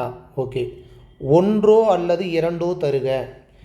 இப்போ ஒரு ரெண்டு சொற்களுக்கு நடுவில் இதுவா அதுவா, அதுவோ இதுவோ அப்படிங்கிற மாதிரி சொல்லிட்டு இடையில அல்லது அப்படிங்கிற வருமா அப்படின்னா தேவையில்லை, அப்படி வர தேவையில்லை. ஒன்றோ இரண்டோ அப்படின்னு எழுதினாவே போதும்.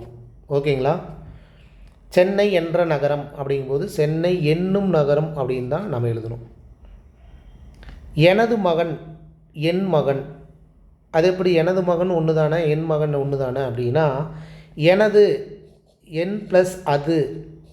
அப்போ இது வந்து ஒரு அக்ரிணியை குறிக்கிற மாதிரி இருக்கும், புரியுதுங்களா. இது உயர்திணை. அப்போ எனது மகன் அப்படின்னு எழுதக்கூடாது, என் மகன் அப்படின்னு தான் எழுதணும். அந்த உயர்திணையாக இருந்ததுன்னா அதுக்கு முன்னாடி வந்து தூ வருதா அப்படிங்கிறத பாருங்கள், சரிங்களா. அப்படி வந்ததுன்னா அதுக்கு தகுந்த மாதிரி என்னுடைய மகன் அப்படி கூட எழுதலாம், என் மகன் அப்படின்னு எழுதலாம். ஏற்கத்தக்கது அல்ல அப்படின்னா, ஏற்கத்தக்கது அப்படிங்கும்போது அல்ல வருமானம், ஏற்கத்தக்கதுன்னா ஒருமையில் தானே சொல்கிறாங்க. அப்போ அன்று அப்படிங்கிறதா வரும், ஒன்றன் பாலாக இருக்கிறதுனால அன்று அப்படிங்கிறதா வரணும், சரிங்களா. இது அதே தான். இப்போ தந்தை, அவளது தந்தை அப்படின்னா அவள் ப்ளஸ் அது அப்படிங்கிற உயர்திணை குறிக்கிற மாதிரி ஆகிடும். அப்போ இதை எப்படி சொல்லுவாங்கன்னா மதிப்புத்தன்மை அப்படின்னு சொல்லுவாங்க. மரியாதைத்தன்மை அப்படிங்கிற மாதிரி மதிப்புத்தன்மை அப்படின்னு ஒன்று இருக்குது. உயர்திணைக்கு உயர்திணையாக பேசணும், அக்ரிணைக்கு அதுக்கு உண்டான மாதிரி தான் எழுதணும் அப்படிங்கிறது ஒரு கணக்கு இருக்குது. அப்போ மதிப்புத்தன்மையை பொறுத்த வரைக்கும் அவளது தந்தை அப்படின்னு நம்ம சொல்லக்கூடாது, அவள் தந்தை, அவளுடைய தந்தை அப்படிங்கிற மாதிரி தான் எழுதணும், சரிங்களா. இதை தான் வந்து தெரிஞ்சுக்கிட்டிங்கன்னா அந்த வாக்கியம் கொடுத்து பிழை திருத்தம் கேட்கும்போது கொஞ்சம் ஈஸியாக இருக்கும். அவைகள் அப்படின்னு எழுதலாமானா தேவையில்லை, அவை தான், அதுதான் கரெக்டு. அதுகள் அப்படின்னு சொல்லக்கூடாது, அது. எனது அப்படின்னு, அதாவது எனது மகள் சொல்லக்கூடாது, என் மகள். இது ஒரு ஊர் சம்மந்தப்பட்டது. நாட்கள், நாள்கள் அப்படிங்கிறது தான் கரெக்டு. இது பொது வழி அல்ல அப்படின்ட்டு நிறைய இடத்துல நம்ம பார்த்துருப்போம். ஆக்சுவலாக அப்படி கிடையாது. பொது வழி அப்படிங்கிறது ஒருமையில் தான் இருக்குது. அப்போ பொது வழி அன்று அப்படின்னு தான் நம்ம எழுதணும். இது சில பல அப்படிங்கிற டாப்பிக்கில் நம்ம பார்த்தோம். சில அறிஞர்னு எழுதுவோம்னா சில பல அப்படிங்கிறது அக்ரிணிக்கே உண்டானது. அப்போ அறிஞர் சிலர் அப்படிங்கிற மாதிரி தான் எழுதணும். இதெல்லாம் வந்து எதிர்மறையான சொற்கள். அவன், அவள், அவர்கள் அப்படிங்கிறது நம்ம பார்த்தோம் இல்லைங்களா, அதுக்கு உண்டானது. இப்போ அது உரிமையானது கரெக்டாக தானே இருக்குது அப்படின்னு பார்த்தா, அதாவது உயிரெழுத்துக்கு முன்னாடி அஃது அப்படிங்கிறது தான் வரணும் அப்படிங்கிறத ஞாபகம் வச்சுக்கோங்க. யான் தாம் வந்தோம், யான் அப்படின்னா என்ன வரணுன்ட்டு ஒரு கணக்கு இருக்குது. யான் வந்தால் ஒருமைனா தான் அப்படின்னு தான் வரணும். யாம் அப்படின்னு வந்தால் தான், யாம் அப்படின்னு வந்தால் தான் தாம் அப்படின்ட்டு வரணும். பன்மையாக இருந்தால் பன்மை, யானுங்கிறது ஒருமை. அப்போ யான் தான் வந்தேன் அப்படின்னு தான் எழுதணும். ஓகேங்களா. நான் தாம் சென்றேன் அப்படின்னா நான்கிறது ஒருமை, அப்போ தான் வரணும். நான் தான் சென்றேன், நீர் தான் கொடுத்தீர், நீர்தான், நீர்னா முன்னிலையில். அப்போ நீர்தாம் அப்படின்னா, நீர்னா என்னது நீன்னு சொல்ல கிடையாது, ஒருமையில் சொல்ல. நீர் அப்படிங்கும்போது பன்மை, பன்மையில் சொல்கிறதுனால நீர் தாம் அப்படின்னு தான் நம்ம எழுதணும். நாம் தான் போவோம், நாம்ங்கிறது பன்மை கரெக்டாக. அப்போ நாம் பன்மையில் சொல்கிறதுனால நாம் தான், ஆக்சுவலாக இங்கே நாம் தாம் அப்படின்னு வரணும். ஓகே, வேற என்ன? அவை அப்படின்னாவே பன்மை. அப்போ தான் வருமானா தாம் வருமானா என்ன வரும்? தாம் தான் வரும், கரெக்டுங்களா? அப்போ அவை தான் ஓடின. ஓகே, இந்த மாதிரி எக்ஸாம்பிள் இருக்குது, அதையும் நம்ம பார்த்துடலாம் கையோட, சரிங்களா? மன்னர் தன் குடிகளிடம் அன்பாய் இருப்பார். மன்னர் அப்படின்ட்டு மரியாதை நிமித்தமாக சொல்கிறதுனால என்ன வரணும்? தம் அப்படின்னு வரணும், அவ்வளோதான். ஆமைகள் அப்படிங்கும்போது என்ன வரும்? வேகமாய் ஓடாது அப்படிங்கும்போது எதிர்மறையாக நம்ம சொல்லும்போது என்ன சொல்லணும்? ஓடா அப்படின்னு தான் எழுதணும். இந்த இடத்துல ஈறுகட்ட எதிர்மறை பெயரச்சும் அடங்கும் அப்படிங்கிற மாதிரி ஞாபகம் வச்சுக்கோங்க, சரிங்களா?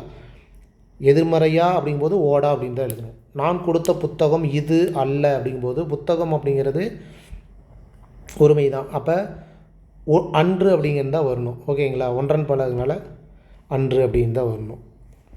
இதை செய்தவன் இவன் அல்ல, இதெல்லாம் எதிர்மறையான சொற்கள். அதான் அந்த டாபிக் தெரிஞ்சுதான் இதெல்லாம் டக்கு டக்கு டக்குன்னு போட்டலாம். இவன்னா அல்லன்னு தான் வரணும். ஒரு காட்டில் ஒரு சிங்கம் ஒன்று, அப்போ இது ரெண்டு என்ன வருது? ஒரு ஊர் அப்படிங்கிறது நாம் தெரிஞ்சுருக்கணும். அப்போ ஒரு காட்டில் உயிர்மை எழுத்து ஒரு, கரெக்டு தான். சிங்கம் ஒன்று, அப்போ ஒரே இடத்துல, அதாவது கூறியது கூறல் அப்படிங்கிற மாதிரி கான்செப்டில் என்ன பண்ணணும்? ஒரு காட்டில் ஒரு சிங்கம் ஒன்று அப்படிங்கும்போது ஏதோ ஒன்று தான். அப்போ ஒரு காட்டில் சிங்கம் ஒன்று இருந்தது, அவ்வளோதான். அப்போ ஸ்டார்டிங் தான் நீங்கள் ஒரு ஸ்டார்ட் பண்ணணும், புரியுதுங்களா? காட்டில் ஒரு சிங்கம் ஒன்று அப்படிங்கிற மாதிரி எழுதுறதுல ஒரு காட்டில் சிங்கம் ஒன்று, அவ்வளோதான். வேறு என்ன? திட்டங்கள் தீட்டப்பட்டன. கந்தன் தேவியை மணந்தார். இந்த இடத்துல கந்தன் தேவியை மணந்தார் கரெக்டாக தானே இருக்குது. அப்படின்னா மரியாதை நிமித்தமாக சொன்னால் வேணால் மணந்தார்னு போடலாம். அப்போ கந்தன் அப்படி ஒன்றும் பெருசாக தெரில. அம்பேத்கர், மங்கையர்க்கரசியார், ஔவையார் அப்படின்னு மரியாதை நிமித்தமாக சொல்கிறனா வேணால் அப்படி பேசிக்கலாம். இப்போ கந்தன் தேவியை மணந்தான்னா மணந்தான் தான் வரணும், ஓகேங்களா? ஓகே, இதெல்லாம் புக்குக்குள்ளே இருக்கிற தகவல் தான். வீடியோ பதிவு பார்த்ததுக்கப்புறம் இந்த எக்ஸாம்பிள் எல்லாத்தையும் எடுத்து பார்த்தீங்க அப்படின்னா உங்களுக்கு ரொம்ப ஈஸியாக இருக்கும். அடுத்தது கொஸ்டின் ஆன்சர் தான் பார்ப்போம். ஒருமை பன்மை பிழையற்ற தொடர் எது? இந்த 3 ஆப்ஷனில் எது கரெக்டாக இருக்கும்? அவன் அப்படின்னு வந்தால் என்ன வரணும்? அல்லன்னு வரணும், கரெக்டாக? அவன் கவிஞன் அல்ல, அவன் கவிஞன் அன்று, அவன் கவிஞன் அல்லன் அப்படிங்கிறது தான் கரெக்டு. ஓகே, கல்வி நலம் பெற்ற பெண்பார் புலவருக்கு மன்னரும். அப்போ கல்வி நலம் பெற்ற பெண்பார் புலவருக்கு மன்னரும் அப்படிங்கும்போது மரியாதை நிமித்தம் தானே. அப்போ பணிந்தார் அப்படிங்கிற மாதிரி தான் வரும், சரிங்களா? பெண்கள் அப்படின்ட்டு கல் ஆரம்பிச்சிருக்கு ஒன்று, பெற வேண்டியது பெண் கல்வி, பெண் உரிமை, சொத்துரிமை அப்படின்ட்டு இருக்குது. அப்போ பன்மையாக இருக்கனால பெண்கள் பெற வேண்டியன அப்படிங்கிற மாதிரி வரணும், சரிங்களா? இப்போது அவர் கையில் கோப்புகள், கோப்புகள், அதாவது இப்போது அவர் கையில் கோப்புகள் அப்படிங்கும்போது பன்மையாக இருக்கிறதுனால என்ன வரணும்? இருந்தன, சாரி இருந்த கோப்புகள் இருந்தன, கரெக்டு தான். வயது வந்தோருக்கும் பெண்களுக்கும் வாக்குரிமை கொடுக்கப்பட வேண்டுமென, சரி. அம்பேத்கர் கூறியதை நாளேடுகள், நாளேடுகள் ஒரு நாளேடு மட்டும் சொல்ல, நாளேடுகள்னால் நிறையா சொல்லியிருக்கு. அப்போ புகழ்ந்தன அப்படிங்கிற மாதிரி தான் சொல்லணும். ஈஸ்ட்மன் என்பார் படச்சுருள் தயாரிக்கும் முறையை. அப்போ ஈஸ்ட்மன் என்பார் அப்படிங்கும்போது சொல்லும்போதே ஒரு மரியாதையாக சொல்லியிருக்கிறாங்க. அப்போ ஈஸ்ட்மன் என்பார் அப்படிங்கும்போது படச்சுருள் தயாரிக்கும் முறையை கண்டுபிடித்தார். இங்கேயே ஆர் தொடங்குது, அப்போ முடியும் போது ஆறு தான் முடியணும். கண்டுபிடித்தார் அப்படின்னு தான் வரணும், ஓகேவா? கண்டுபிடித்தனர் அப்படின்னா 2-3 பேர் அப்படி ஆகிடும், புரியுதுங்களா? உரிமையாக இருக்கிற மாதிரி அப்படி தான் நம்ம யோசிக்கணும். அங்கேயே முடியுது அப்படின்னு யோசிக்கக்கூடாது. ஈஸ்ட்மன் என்பார்னா ஒருத்தர் தான், மரியாதை நிமித்தமாக சொல்கிறதுனால கண்டுபிடித்தார் அப்படி தான் அவன் சொல்லணும். ஈஸ்ட்மேனும் இன்னொருத்தரும் என்பார் அப்படின்னு போட்டிருந்தா வேணால் கண்டுபிடித்தனர்னு எழுதலாம். இயங்குறு படங்களை குழந்தைகள் விரும்பி பார்க்கின்றது. குழந்தைகள்னு வந்திருக்கு, அப்போ விரும்பி பார்க்கின்றனர், பார்க்கின்றார்கள். சாரி, நானே தப்பாக சொல்கிறேன். இங்கே கல்லுன்னு தானே தொடங்கியிருக்கு. அப்போ விரும்பி பார்க்கின்றார்கள் அப்படின்னு தான் சரியான பதில், ஓகேங்களா? திரையரங்குகளில் திரைப்படம் காட்ட ஒளிபட கருவி என்ற கருவி பயன்படுகின்றன. இப்போ இந்த இடத்துல பாருங்கள், திரையரங்குகளில் திரைப்படம் காட்ட ஒளிபட கருவி இப்போ நம்ம பார்க்கும்போது இது ஒரு கருவி, இது ஒரு கருவி, அப்போ 2 கருவி. அப்போ பன்மையில் முடிஞ்சிருக்கு. சரிதானே அப்படின்னா இந்த இடத்துல நீங்கள் நோட் பண்ணணும். என்ற கருவி அப்படின்னா ஒளிபட கருவி அப்படிங்கிற ஒரு கருவி, அவ்வளோதான். அப்போ பயன்படுகின்றது. ஓகேங்களா? நமது சமுதாயத்தில் அறிவியலும் தொழில்நுட்பமும் ஆங்காங்கு ஒளிபரப்பும் மின்விளக்குகள் போல் இருக்கின்றது. அப்போ நமது சமுதாயத்தில் அறிவியலும் தொழில்நுட்பமும் ஆங்காங்கு ஒளிபரப்பும் மின்விளக்குகள் போல், அப்போ மின்விளக்குகள் போல் இருக்கின்றன பன்மையாக இருக்குல்ல, புரியுதுங்களா? இது ஈஸி தான், ஓடா அப்படின்னு மட்டும் வரணும். ஓர் அணில் மரத்தில் ஏறின, ஓர் அணில் மரத்தில் ஏறின. அவன் சொல்லும்போதே ஒரு அணில் தான் சொல்லியிருக்கிறான், கரெக்டுங்களா? அதாவது ஓர் அணில் தான் சொல்லியிருக்கிறான். அப்போ மரத்தில் ஏறியது அப்படி தான் வரணும், கரெக்டாக? ஓகே. நான் வாங்கிய நூல் இது அல்ல, ஒருமையில் இருக்கிறதுனால இது என்ன வரும்? அன்று. காவிரி பூம்பட்டத்தில் வாணிக பொருள்கள் மண்டி கிடந்தன அப்படி தான் வரும். ஏன்னா வாணிக பொருள்கள் நிறையா இருக்குது, அப்படிங்கும்போது மண்டி கிடந்தன. ஒருமைனா தூ, பன்மைனா நான். தமிழர்களின் வாழ்வில் இசை சிறந்த இடத்தை பெற்றிருந்தன. தமிழர்களின் வாழ்வில் அப்படிங்கும்போது நீங்கள் நோட் பண்ணலாம், தமிழர்கள் அப்படிங்கும்போது பன்மதா சார் அப்படின்னா பெற்றிருந்தன அப்படின்னு கரெக்டாக தானே? அப்படி இல்லை, தமிழர்களின் வாழ்வில் இசை எது சிறந்த இடத்தை பெற்றிருக்கு அந்த லைனை தான் நம்ம பார்க்கணும். எழுவாயானது இந்த இடத்துல, அதாவது ஒருமை பன்மைங்கிறது இதை தான் நம்ம பார்க்கணும். இசை அப்படின்னாவே பெற்றிருந்தது ஒரு இசை தான். ஓகேங்களா? பெண்கள், ஓகே, பன்மையில் அதாவது பலர்பால், கரெக்டுங்களா? எல்லா துறையிலும் பணிபுரிகின்றாள் அப்படிங்கும்போது ஒருத்தரை மட்டும் குறிக்கிற மாதிரி இருக்குது, அப்படி வராது. அப்போ பெண்கள் எல்லா துறையிலும் பணிபுரிகின்றார்கள், அப்போ முடியும் போது பணிபுரிகின்றார்கள். ஓகேங்களா? தமிழகத்தில் எண்ணற்ற தொழில்நுட்ப பயிலகங்கள் உள்ளது. எண்ணற்ற தொழில்நுட்ப பயிலகங்கள் அப்படிங்கும்போது எண்ணற்ற தொழில்நுட்ப பயிலகங்கள்னாவே என்னது? நிறையா. அப்போ உள்ளன, வேலை முடிஞ்சுது. இப்போ இதை சார்ந்து எங்கள் இதுக்கு முன்னாடி எக்ஸாமில் ப்ரீவியஸில் எப்படி கேட்டிருக்காங்கங்கிறதையும் பார்த்துடலாம். ஒருமை பன்மை பிழைகளற்ற வாக்கியத்தை கண்டறி. நீ சிறந்தவன் அல்ல. நீ அப்படின்னு வந்தால் என்ன வரணும்? எதிர்மறை வாக்கியம் பாக்ஸை பார்த்தோம் இல்லைங்களா? அப்போ அது நமக்கு தெரிஞ்சிருக்கணும், கரெக்டாக? அப்போ நீ வந்தால் அல்லை, நீ சிறந்தவன் அல்லை. ஒருமை பன்மை பிழைகளற்றதில் அடுத்தது என் எழுதுகோள். அதாவது 2 ஆப்ஷன் கொடுத்துருக்காங்க, இந்த மாதிரி கேட்பாங்க. என் எழுதுகோள் இது அல்ல. என் அப்படிங்கிறது ஒருமை, கரெக்டாக? அதாவது ஒன்றன் பால். இது ஒன்று அப்படிங்கிறதா கரெக்டு. அப்போ 2 சரி. அடுத்தது உடைகள் அப்படிங்கும்போது பன்மை, பன்மைங்கும்போது கிழிந்து விட்டன அப்படிங்கும்போது 4. அப்போ 2, 4 அப்படிங்கிற ஆப்ஷன் பி தான். அடுத்தது கட்டியக்காரன் களரியில் தோன்றியது. இந்த 4 ஆப்ஷன் கொடுத்துட்டு இதில் எது கரெக்டாக இருக்குங்கிற மாதிரி கேட்குறாங்க. ஓகேங்களா? அப்போ கட்டியக்காரன் ஒருத்தர், தோன்றினர், கட்டியக்காரன் களரியில் தோன்றினர், இது 2-3 பேர் முடிகிற மாதிரி இருக்குது. அப்போ இது தவறு, கரெக்டாக? கட்டியக்காரர்கள் அப்படிங்கும்போது பன்மை, நிறைய பேர் இருக்கிற மாதிரி. அப்போ தோன்றினார்கள் அப்படிங்கிற மாதிரி வரணும். தோன்றியதுன்ட்டு அக்ரிநெல் சொல்லியிருக்காங்க, அதுவும் தவறு. கட்டியக்காரனும் பாடலாசிரியரும் அப்படிங்கும்போது பன்மையில் தான் ஸ்டார்ட் பண்ணியிருக்காங்க. அப்போ தோன்றினான்னு ஒருமையில் முடிச்சிருக்காங்க, இதுவும் தவறு. கட்டியக்காரன் களரியில் தோன்றினான். ஓகே, அப்போ ஆப்ஷன் டி தான். அடுத்தது அதேமாதிரி 4 இது கொடுத்துட்டு இதில் எது கரெக்டாக இருக்குது அப்படிங்கிற மாதிரி கேட்டிருக்காங்க. புலி வந்தன. ஓகே, புலிங்கிறது வந்ததுன்னு வரணும், ஒன்று தானே, ஒரு புலி தானே, அப்போ வந்ததும் வரணும், அப்போ இது தப்பு. எருதுகள் ஓடின அப்படின்னு வரணும், அப்போ இது தப்பு. அதுகள் அப்படின்னாவே வராது, அப்போ இது தப்பு தான். ஓகேங்களா? மாமரம் பூத்து காய்த்து கனிந்து குலுங்கியது. மாமரம், ஓகே, ஒரே மாமரம் பூத்து காய்த்து கனிந்து குலுங்கியது, இதான் கரெக்டு. தமிழ்நாடு அணி போட்டியில் வென்றன. ஒரே ஒரு அணியை கொடுத்துட்டு வென்றது அப்படிங்கிற மாதிரி தான் வரணும், நிறைய அணி இப்போ அப்படிங்கிற மாதிரி சொல்லியிருக்காங்க, அப்போ இதுவும் தவறு. அடுத்தது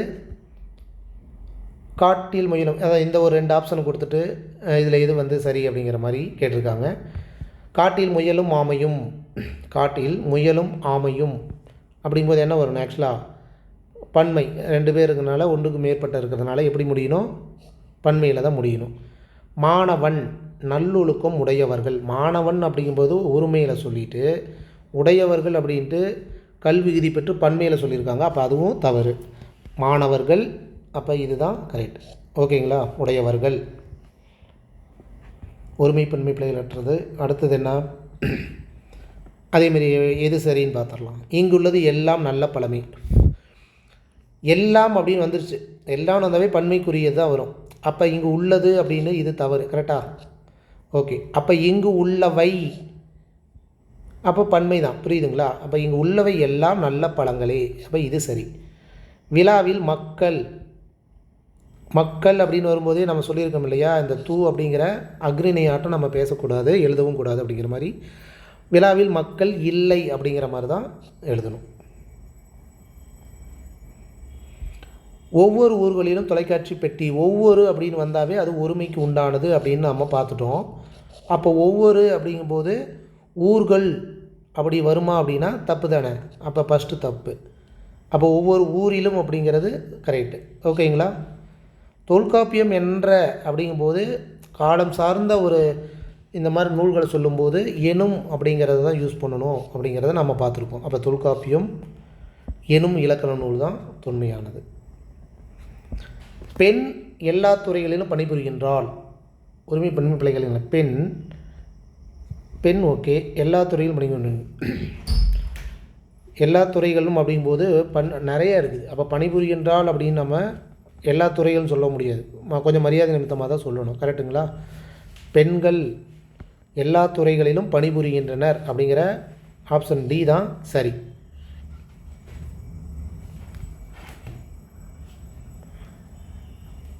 அடுத்தது இது நம்ம இப்போ பார்த்தது தான். நான் வாங்கிய நூல் அப்படிங்கும்போது இது அன்று அப்படிங்கிறது இந்த எதிர்மறை வாக்கியத்தில் வர்ற ஒரு ஆப்ஷன் தான். அப்போ நம்ம தெரிஞ்சுக்கணும். அது வந்தால் அன்று வரணும், அவை வந்தால் அல்ல வரணும் அப்படிங்கிறது தெரிஞ்சுருக்கணும். அடுத்தது பிழையில்லா சொற்றொடர் எது? இப்போ நம்ம பார்த்தோம் இல்லைங்களா? அதாவது அவளது தந்தை அப்படின்னு நம்ம சொல்லலாமா அப்படின்னா சொல்லக்கூடாது. ஏன்னா உயர்திணையை எப்படி சொல்லணும்?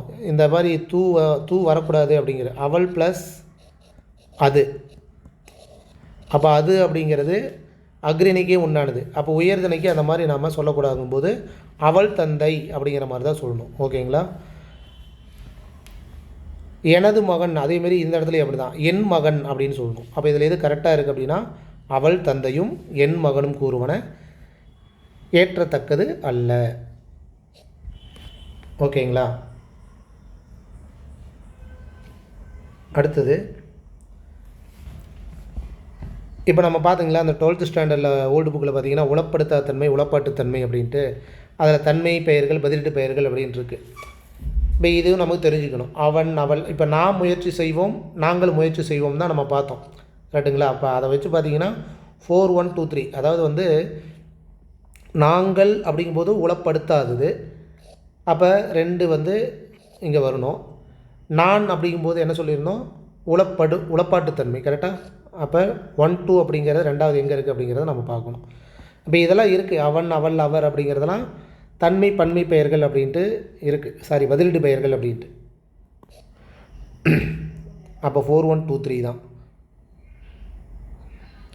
பிழையற்ற வாக்கியத்தை கூறுக. வயலில் மாடுகள் மேய்ந்தது. இது எடுத்தோடனே தப்பு. மேய்ந்தது தப்பு. இதில் ஒருமைப்பன்மை தான் கணக்கு. ஆனால் இப்படியும் கேட்பாங்க அப்படிங்கிறத ஞாபகம் வச்சுக்கோங்க. சரிங்களா? மேய்ந்தன வருமா மேய்ந்தது வருமா அப்படின்னா வயலில் மாடுகள் அப்படிங்கும்போது நிறைய மாடு அப்படிங்கும்போது பன்மையில் தான் முடியணும். ஓகேங்களா? இப்போ கீழே தரப்பட்டுள்ளது எது சரியானவை அப்படின்ட்டு இப்போ இதுக்கு தான் நான் சொன்னது. தன்மையில் உரிமை பெயர்கள்னால் எது எது, பன்மை பெயர்கள்னால் எது எது, முன்னிலையில் உரிமை பெயர்னால் எது எது அப்படிங்கிறது அந்த பாக்ஸ் ஐட்டம் எல்லாமே நீங்கள் கண்டிப்பாக தெரிஞ்சிருந்தால் தான் இந்த மாதிரி கூற்று காரணம் இல்லை 4 ஆப்ஷனில் எது சரி அப்படிங்கிற மாதிரி கேட்பாங்க. சரிங்களா? அப்போ இதை நீங்கள் பார்க்கும்போது நான் யாம் என்பவை தன்மை உரிமை பெயர்கள் அப்படின்னா இது சரிதான். நாம் யாம் அப்படிங்கிறது பன்மை பெயர்கள் சரிதான். தன்மையில் வேற்றுமை உறுப்பு இருக்கும்போது யான் அப்படிங்கிறது யாமா மாறும், எம்முங்கிறது நாமா மாறும் அப்படிங்கிற மாதிரி இதுவும் சரிதான். நீ நீர் நீ வீர் நீங்கள் என்பன முன்னிலை ஓகே. ஒருமை பெயரா அப்படின்னா நீ நீர் நீவீர் எல்லாத்தையும் சொல்லிட்டு ஒருமை பெயர் அப்படின்னு கொடுத்துருக்காங்க. அப்போ இது தவறு. அப்போ 1 2 3 மட்டும்தான் சரி அப்படிங்கிறது. பிழையற்ற தொடர். கயிற்று கட்டிலா கயிறு கட்டிலா அப்படின்னா இது இந்த புணர்ச்சி விதியில் வரும். ஆக்சுவலாக கயிறு கட்டில்னு சொல்லக்கூடாது, கயிற்று கட்டில் அப்படின்னு தான் சொல்லணும். அப்போ அதுலேயே தெரிஞ்சுக்கலாம், ஒரே ஒரு ஆப்ஷனில் தான் இருக்குது.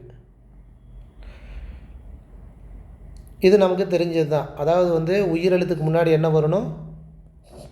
அஃது அப்படிங்கிற மாதிரி இஃது. புரியுதுங்களா? அப்போ நான் வாங்கிய நூல் இது அன்று அப்படிங்கிறது தான் கரெக்டு. ஒருமை பன்மை பிழையற்ற தொடர் அவன் கவிஞன் நல்லன் இதெல்லாம் நம்ம பார்த்துட்டோம். நீ நீவி ஆகியவை முன்னிலையில் பன்மை பெயர்கள். ஓகே. நான் யான் என்பன. அதான் இப்போ இது எல்லாமே அந்த பாக்ஸ் சைடு உங்களுக்கு தெரிஞ்சிருக்கணுங்க, வேறு ஒன்றும் இல்லை. ஒருமை பன்மை வணிக தொடர்பு கொண்டிருந்தனர். தமிழர்கள் அரபு நாட்டுடன் யவன நாட்டுடன் வணிகத் தொடர்பு கொண்டிருந்தனர். தமிழர்கள் ஓகே அரபு நாட்டுடனும் யவன நாட்டுடனும் வணிகத் தொடர்பு கொண்டிருந்தனர். ஓகே, இதை வச்சுக்கலாம். அடுத்ததுன்னா சித்த மருத்துவத்தை பற்றி 18 சித்தர்கள் வளர்த்தார் அப்படின்னு வராது, வளர்த்தார்கள் அப்படிங்கிற மாதிரி வரும். அப்போ இது தவறு. தமிழர்களின் வாழ்வில் இசை சிறந்த இடத்தை பெற்றிருந்ததுன்னு வரணும். அப்போ இதுவும் தவறு. இயங்குறுப்பு படங்களை இதெல்லாம் பார்த்தோம் இல்லையா? குழந்தைகள் அப்படின்னா பார்க்கின்றார்கள் அப்படிங்கிற மாதிரி வரணும். இதுவும் தவறு. அப்போ ஒன்று தான் சரி. இது ஒரு ஊர் சம்பந்தமான ஒரு கொஸ்டின் தான். ஒரு மாவட்டம் வருமா அப்படின்னா ஒரு மாவட்டம் தான் வரும். அப்போ இந்த 3ல் ஏதோ ஒன்று தான் வரும்னு நம்ம பார்த்துக்கலாம். ஒரு அமைச்சர் வருமா அப்படின்னா ஓர் அமைச்சர் தான் வரும். வேணா உயிரெழுத்து வந்திருக்கு. அப்போ இதை சார்ந்தும் கேட்பாங்க. சரிங்களா? வேறு ஒருமை பன்மை பிழை பாருங்கள். இது எல்லாமே அந்த டாப்பிக்கில் தான் கேட்ட கொஸ்டின். ஒருவும் வருது, சம்மந்தமே இல்லாமல் மாதிரி வர மாதிரி உங்களுக்கு தோணும். ஆனால் அந்த டாப்பிக்கும் இதுக்குள்ளே இன்க்ளூட் ஆகுது, வேறு ஒன்றும் இல்லை. சரி, இந்த 4 ஆப்ஷனில் பாருங்கள். தொன்மை சிறப்பும் தலைமை சிறப்புமே தமிழை இன்று உயர்தனி செம்மொழிகளாய் உயர்ந்து நிற்க செய்துள்ளது அப்படின்னு கொடுத்துருக்காங்க. அப்போ தொன்மை சிறப்பும் தலைமை சிறப்புமே 2 சிறப்பை சொல்லியிருக்காங்க. ஒன்று தமிழை ஒருமையில் சொல்லியிருக்காங்க. இன்று உயர்தனி செம்மொழிகளாய் அப்படின்னா தமிழை என்று உயர்தனி செம்மொழியாய் அப்படிங்கிறது தான் வரும். கரெக்டுங்களா? செய்துள்ளன வருமா செய்துள்ளது வரும்னா தமிழை அப்படின்ட்டு ஒரு தமிழை தான் சொல்லியிருக்காங்க. அப்போ செய்துள்ளது அப்படிங்கிறது தான் கரெக்ட். இங்கு உள்ளன எல்லாம் அப்படி எல்லாம்னு வந்தாவே முடிஞ்சு போச்சுங்க. அது பன்மைக்கே உண்டானது. அப்போ பன்மைக்கே உண்டானது அப்படிங்கும்போது நான் வரணும். கரெக்டாக? அப்போ இங்குள்ளன ரைட்டு. எல்லாம் நல்ல பழமே வருமான பழங்களே. அப்போ இங்குள்ளன அப்படிங்கிறது பன்மை, பழங்களே அப்படிங்கிற பன்மையில் தான் முடியணும். ஓகேங்களா? அதில் சரியாக இருக்கிறதான்னு பார்க்கணும். அவ்வளோதாங்க. சொல்லப்போனால் ஒருமைப்பன்மை பொறுத்த வரைக்கும் ஒருமைப்பன்மைனா இவ்வளவு இருக்கா அப்படின்ட்டு இந்த வீடியோ பதிவு பார்த்ததுக்கப்புறம் உங்களுக்கு தெரியும். ஆனால் இதை பார்த்ததுக்கப்புறம் நீங்கள் புக்கை எடுத்துகிட்டு அதுக்குண்டான புக் பேக் கொஸ்டினாக இருந்தாலும் சரி, இல்லை அந்த டாப்பிக்கை படிச்சிங்கனாலும் சரி, ரொம்ப சிம்பிளாக இருக்கும். சரிங்களா? அப்போ நீங்கள் ஒன்று தெரிஞ்சுக்கிறது என்னென்னா, ஒருமைக்கு உண்டான எழுத்து என்னென்ன அப்படிங்கிறத ஃபஸ்ட்டு நீங்கள் தெரிஞ்சுக்கணும். ஒருமைக்கு உண்டான எழுத்தே வந்து தூ தான் அப்படிங்கிற மாதிரி. அதேமாரி இந்த எதிர்மறை அப்படின்ட்டு ஒரு பாக்ஸ் ஐட்டம் பார்த்தோம் இல்லைங்களா? அது நீங்கள் கண்டிப்பாக தெரிஞ்சிருக்கணும். அவன் வந்தால் அல்லன் படற்கையில், அவள் வந்தால் அல்லல் அப்படிங்கிற மாதிரி அந்த பாக்ஸ் ஐட்டம் உங்களுக்கு கண்டிப்பாக தெரிஞ்சிருக்கணும். அப்புறம் இந்த பல சில ஒவ்வொரு அப்புறம் வந்து ஸ்டார்டிங்கில் என்ன நம்ம பார்க்கணும். அதாவது கல்லில் ஆரம்பிச்சிருக்குன்னா கல்லில் தான் முடியணும், அருள் ஆரம்பிச்சிருக்குன்னா அருளில் தான் முடியணும், மரியாதை நிமித்தமாக வந்திருக்கா அப்படிங்கிறதையும் பார்க்கணும். அப்புறம் அதான் இந்த வேறு அதான் நான் சொன்ன அந்த 8 ரூல்ஸ் அதை மட்டும் நீங்கள் வந்து நம்ம படித்து பார்த்தோம் இல்லைங்களா? அந்த 8 ரூல்ஸை வந்து நீங்கள் நோட் பண்ணி சிம்பிளாக கீவேர்டு மாதிரி எழுதிக்கோங்க. ரொம்ப பெருசாக தெரியல. கல்லுனா கல், அருன்னா அரு, மரியாதை நிமித்தம்னா மரியாதை நிமித்தம், அந்த மாதிரி கீவேர்டாக கூட எழுதிக்கிட்டிங்கன்னா போதும். உங்களுக்கு தெரிஞ்ச மாதிரி எழுதிக்கிட்டிங்கன்னா கூட இந்த ஒருமைப்பன்மை டாபிக். அதேமாரி இந்த எண்ணு பெயர்கள் முன்னாடி வந்து நம்பர்ஸ் வந்தது அப்படின்னா அந்த இடத்துல நம்ம என்ன எழுதணும், எப்படி போடணும் அப்படிங்கிறதையும் நீங்கள் எழுதிக்கோங்க. சரிங்களா? அதாவது உயர்திணையாக இருந்ததுன்னா எழுதலாம். அக்ரிணையில் வந்து பன்மை பெயர்களுக்கு அப்படி எழுதணுமா அப்படின்னா தேவையில்லை. அப்போ வந்து தேவையில்லை, இதெல்லாம் நமக்கு தெரியும். ஆனால் இந்த எழுத்து வழக்காக இருக்கிறத நம்ம பார்க்கணும். அக்ரிணை பன்மை பெயர்கள் பன்மை விகுதி பெறுவது அவசியமா இல்லையான்னு கேட்டால் அந்த இடத்துல நமக்கு கொஞ்சம் குழப்பமாக இருக்கும். அப்போ அந்த இடத்துல யோசிக்கணும். அக்ரிணை நம்ம பார்த்தோம்ல, அக்ரிணைனா தேங்காய் 10 தேங்காய்னு எழுதினா போதும், அப்போ கட்டாயம் இல்லை அப்படிங்கிற மாதிரி புரிஞ்சுக்கணும். வேறு ஒன்றும் இல்லை. சரிங்களா?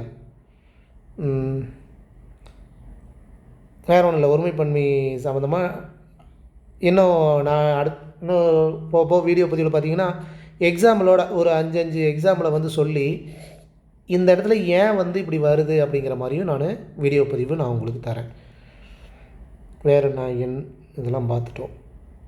அவ்வளோதாங்க. சொல்லப்போனால் 6th to 12th இதுதாங்க ஒருமைப்பன்மை சம்மந்தமாக இருக்கும். சரிங்களா? நீங்கள் இதுக்கப்புறம் நீங்கள் அந்த ஒருமைப்பன்மை டாபிக் எடுத்து பாருங்களேன், ரொம்ப ஈஸியாக தான் இருக்கும். ஏன் வந்து இந்த இடத்துல இப்படி இருக்குது அப்படிங்கிற மாதிரி. சரிங்களா? நீங்கள் தெரிஞ்சிக்க வேண்டியது இல்லை மக்கப் பண்ண வேண்டியது புரிஞ்சிக்க வேண்டியது அப்படின்னா இந்த பாக்ஸ் ஐட்டம் தான். இது நான் ஃபஸ்ட்டே கொண்டு வந்தேன் பார்த்தீங்களா, இந்த பாக்ஸ் ஐட்டங்கள் தான். தன்மை உரிமை வினைமுற்று விகுதிகள்லாம் எப்படி வரும் அப்படிங்கிறதெல்லாம் இதுதான் நமக்கு தெரியணும். இப்படிலாம் இருக்குது, இப்படிலாம் வரும் அப்படிங்கிறது. முன்னிலை உரிமை வினைமுற்று விகுதிகள் இந்த எழுத்து வரும் அப்படின்ட்டு. ஆனால் இதுலேயும் கேட்கல வாய்ப்பு இருக்குது. இந்த இடத்துல எம் என் இதெல்லாம் கொடுத்துட்டு உள்ளே தூக்கி எம்முன்னு கொடுத்து பொருந்தாதது எது அப்படின்னு கூட கேட்கலாம். புரியுதுங்களா? அதாவது என், எம், ஏன், அன் இப்படி கொடுத்துட்டு இதில் எது பொருந்தாதுன்னா நீங்கள் என்ன சொல்லுவீங்க? சத்தியமாக புரியாது. என்னடா அது ஒன்று எல்லாமே எந்த சொல் கொடுத்துருக்காங்கன்னே தெரியாது. கரெக்டாக? அப்போ நமக்கு இது தெரிஞ்சிருக்கணும். அப்போ எண்ணு ஏன்னு அப்படிங்கும்போது எம்முங்கிறது தன்மையில் பன்மை வினைமுற்று விகுதிகளை சேரும் அப்படின்ட்டு அதுக்கு தான் சொல்ல வரேன், வேறு ஒன்றும் இல்லை. அவ்வளோதாங்க. இந்த வீடியோ பற்றி உங்களுக்கு பிடிச்சிருந்ததுன்னா லைக் கொடுங்க, கமெண்ட் பாக்ஸில் உங்களை கருத்துக்களை சொல்லுங்கள். இந்த இலக்கணம் அதாவது யூனிட் 1 பொறுத்த வரைக்கும் அடுத்த டாபிக் என்ன அப்படிங்கிறத நான் அடுத்த வீடியோ பற்றியில் கொண்டு வரேன். சொல்லப்போனால் இந்த ரகர வேறுபாடு, நகர வேறுபாடு இதெல்லாம் நிறையா இருக்குது. ஒரு சோர்ஸும் சரி புக் சோர்ஸும் சரி அதெல்லாம் வந்து எப்படி கொண்டு வரதுன்ட்டு ஒவ்வொரு வீடியோ பதிவு நானும் சரி கணேசரும் சரி மாற்றி உங்களுக்கு எவ்வளவு எளிமையாக சொல்ல முடியுமோ அவ்வளவு சொல்லிடுறோம். சரிங்களா? ஓகே. இந்த வீடியோ பதிவு உங்களுக்கு பிடிச்சிருந்ததுன்னா லைக் கொடுங்க, கமெண்ட் பாக்ஸில் உங்களுக்கு கருத்துக்களை சொல்லுங்கள். மீண்டும் அடுத்த வீடியோ பதிவில் மறுபடியும் உங்களை மீட் பண்ணுறேன். இத்துடன் கிருஷோபா அகாடமி வந்து நான் உங்கள் ராஜுங்க. தேங்க்யூ.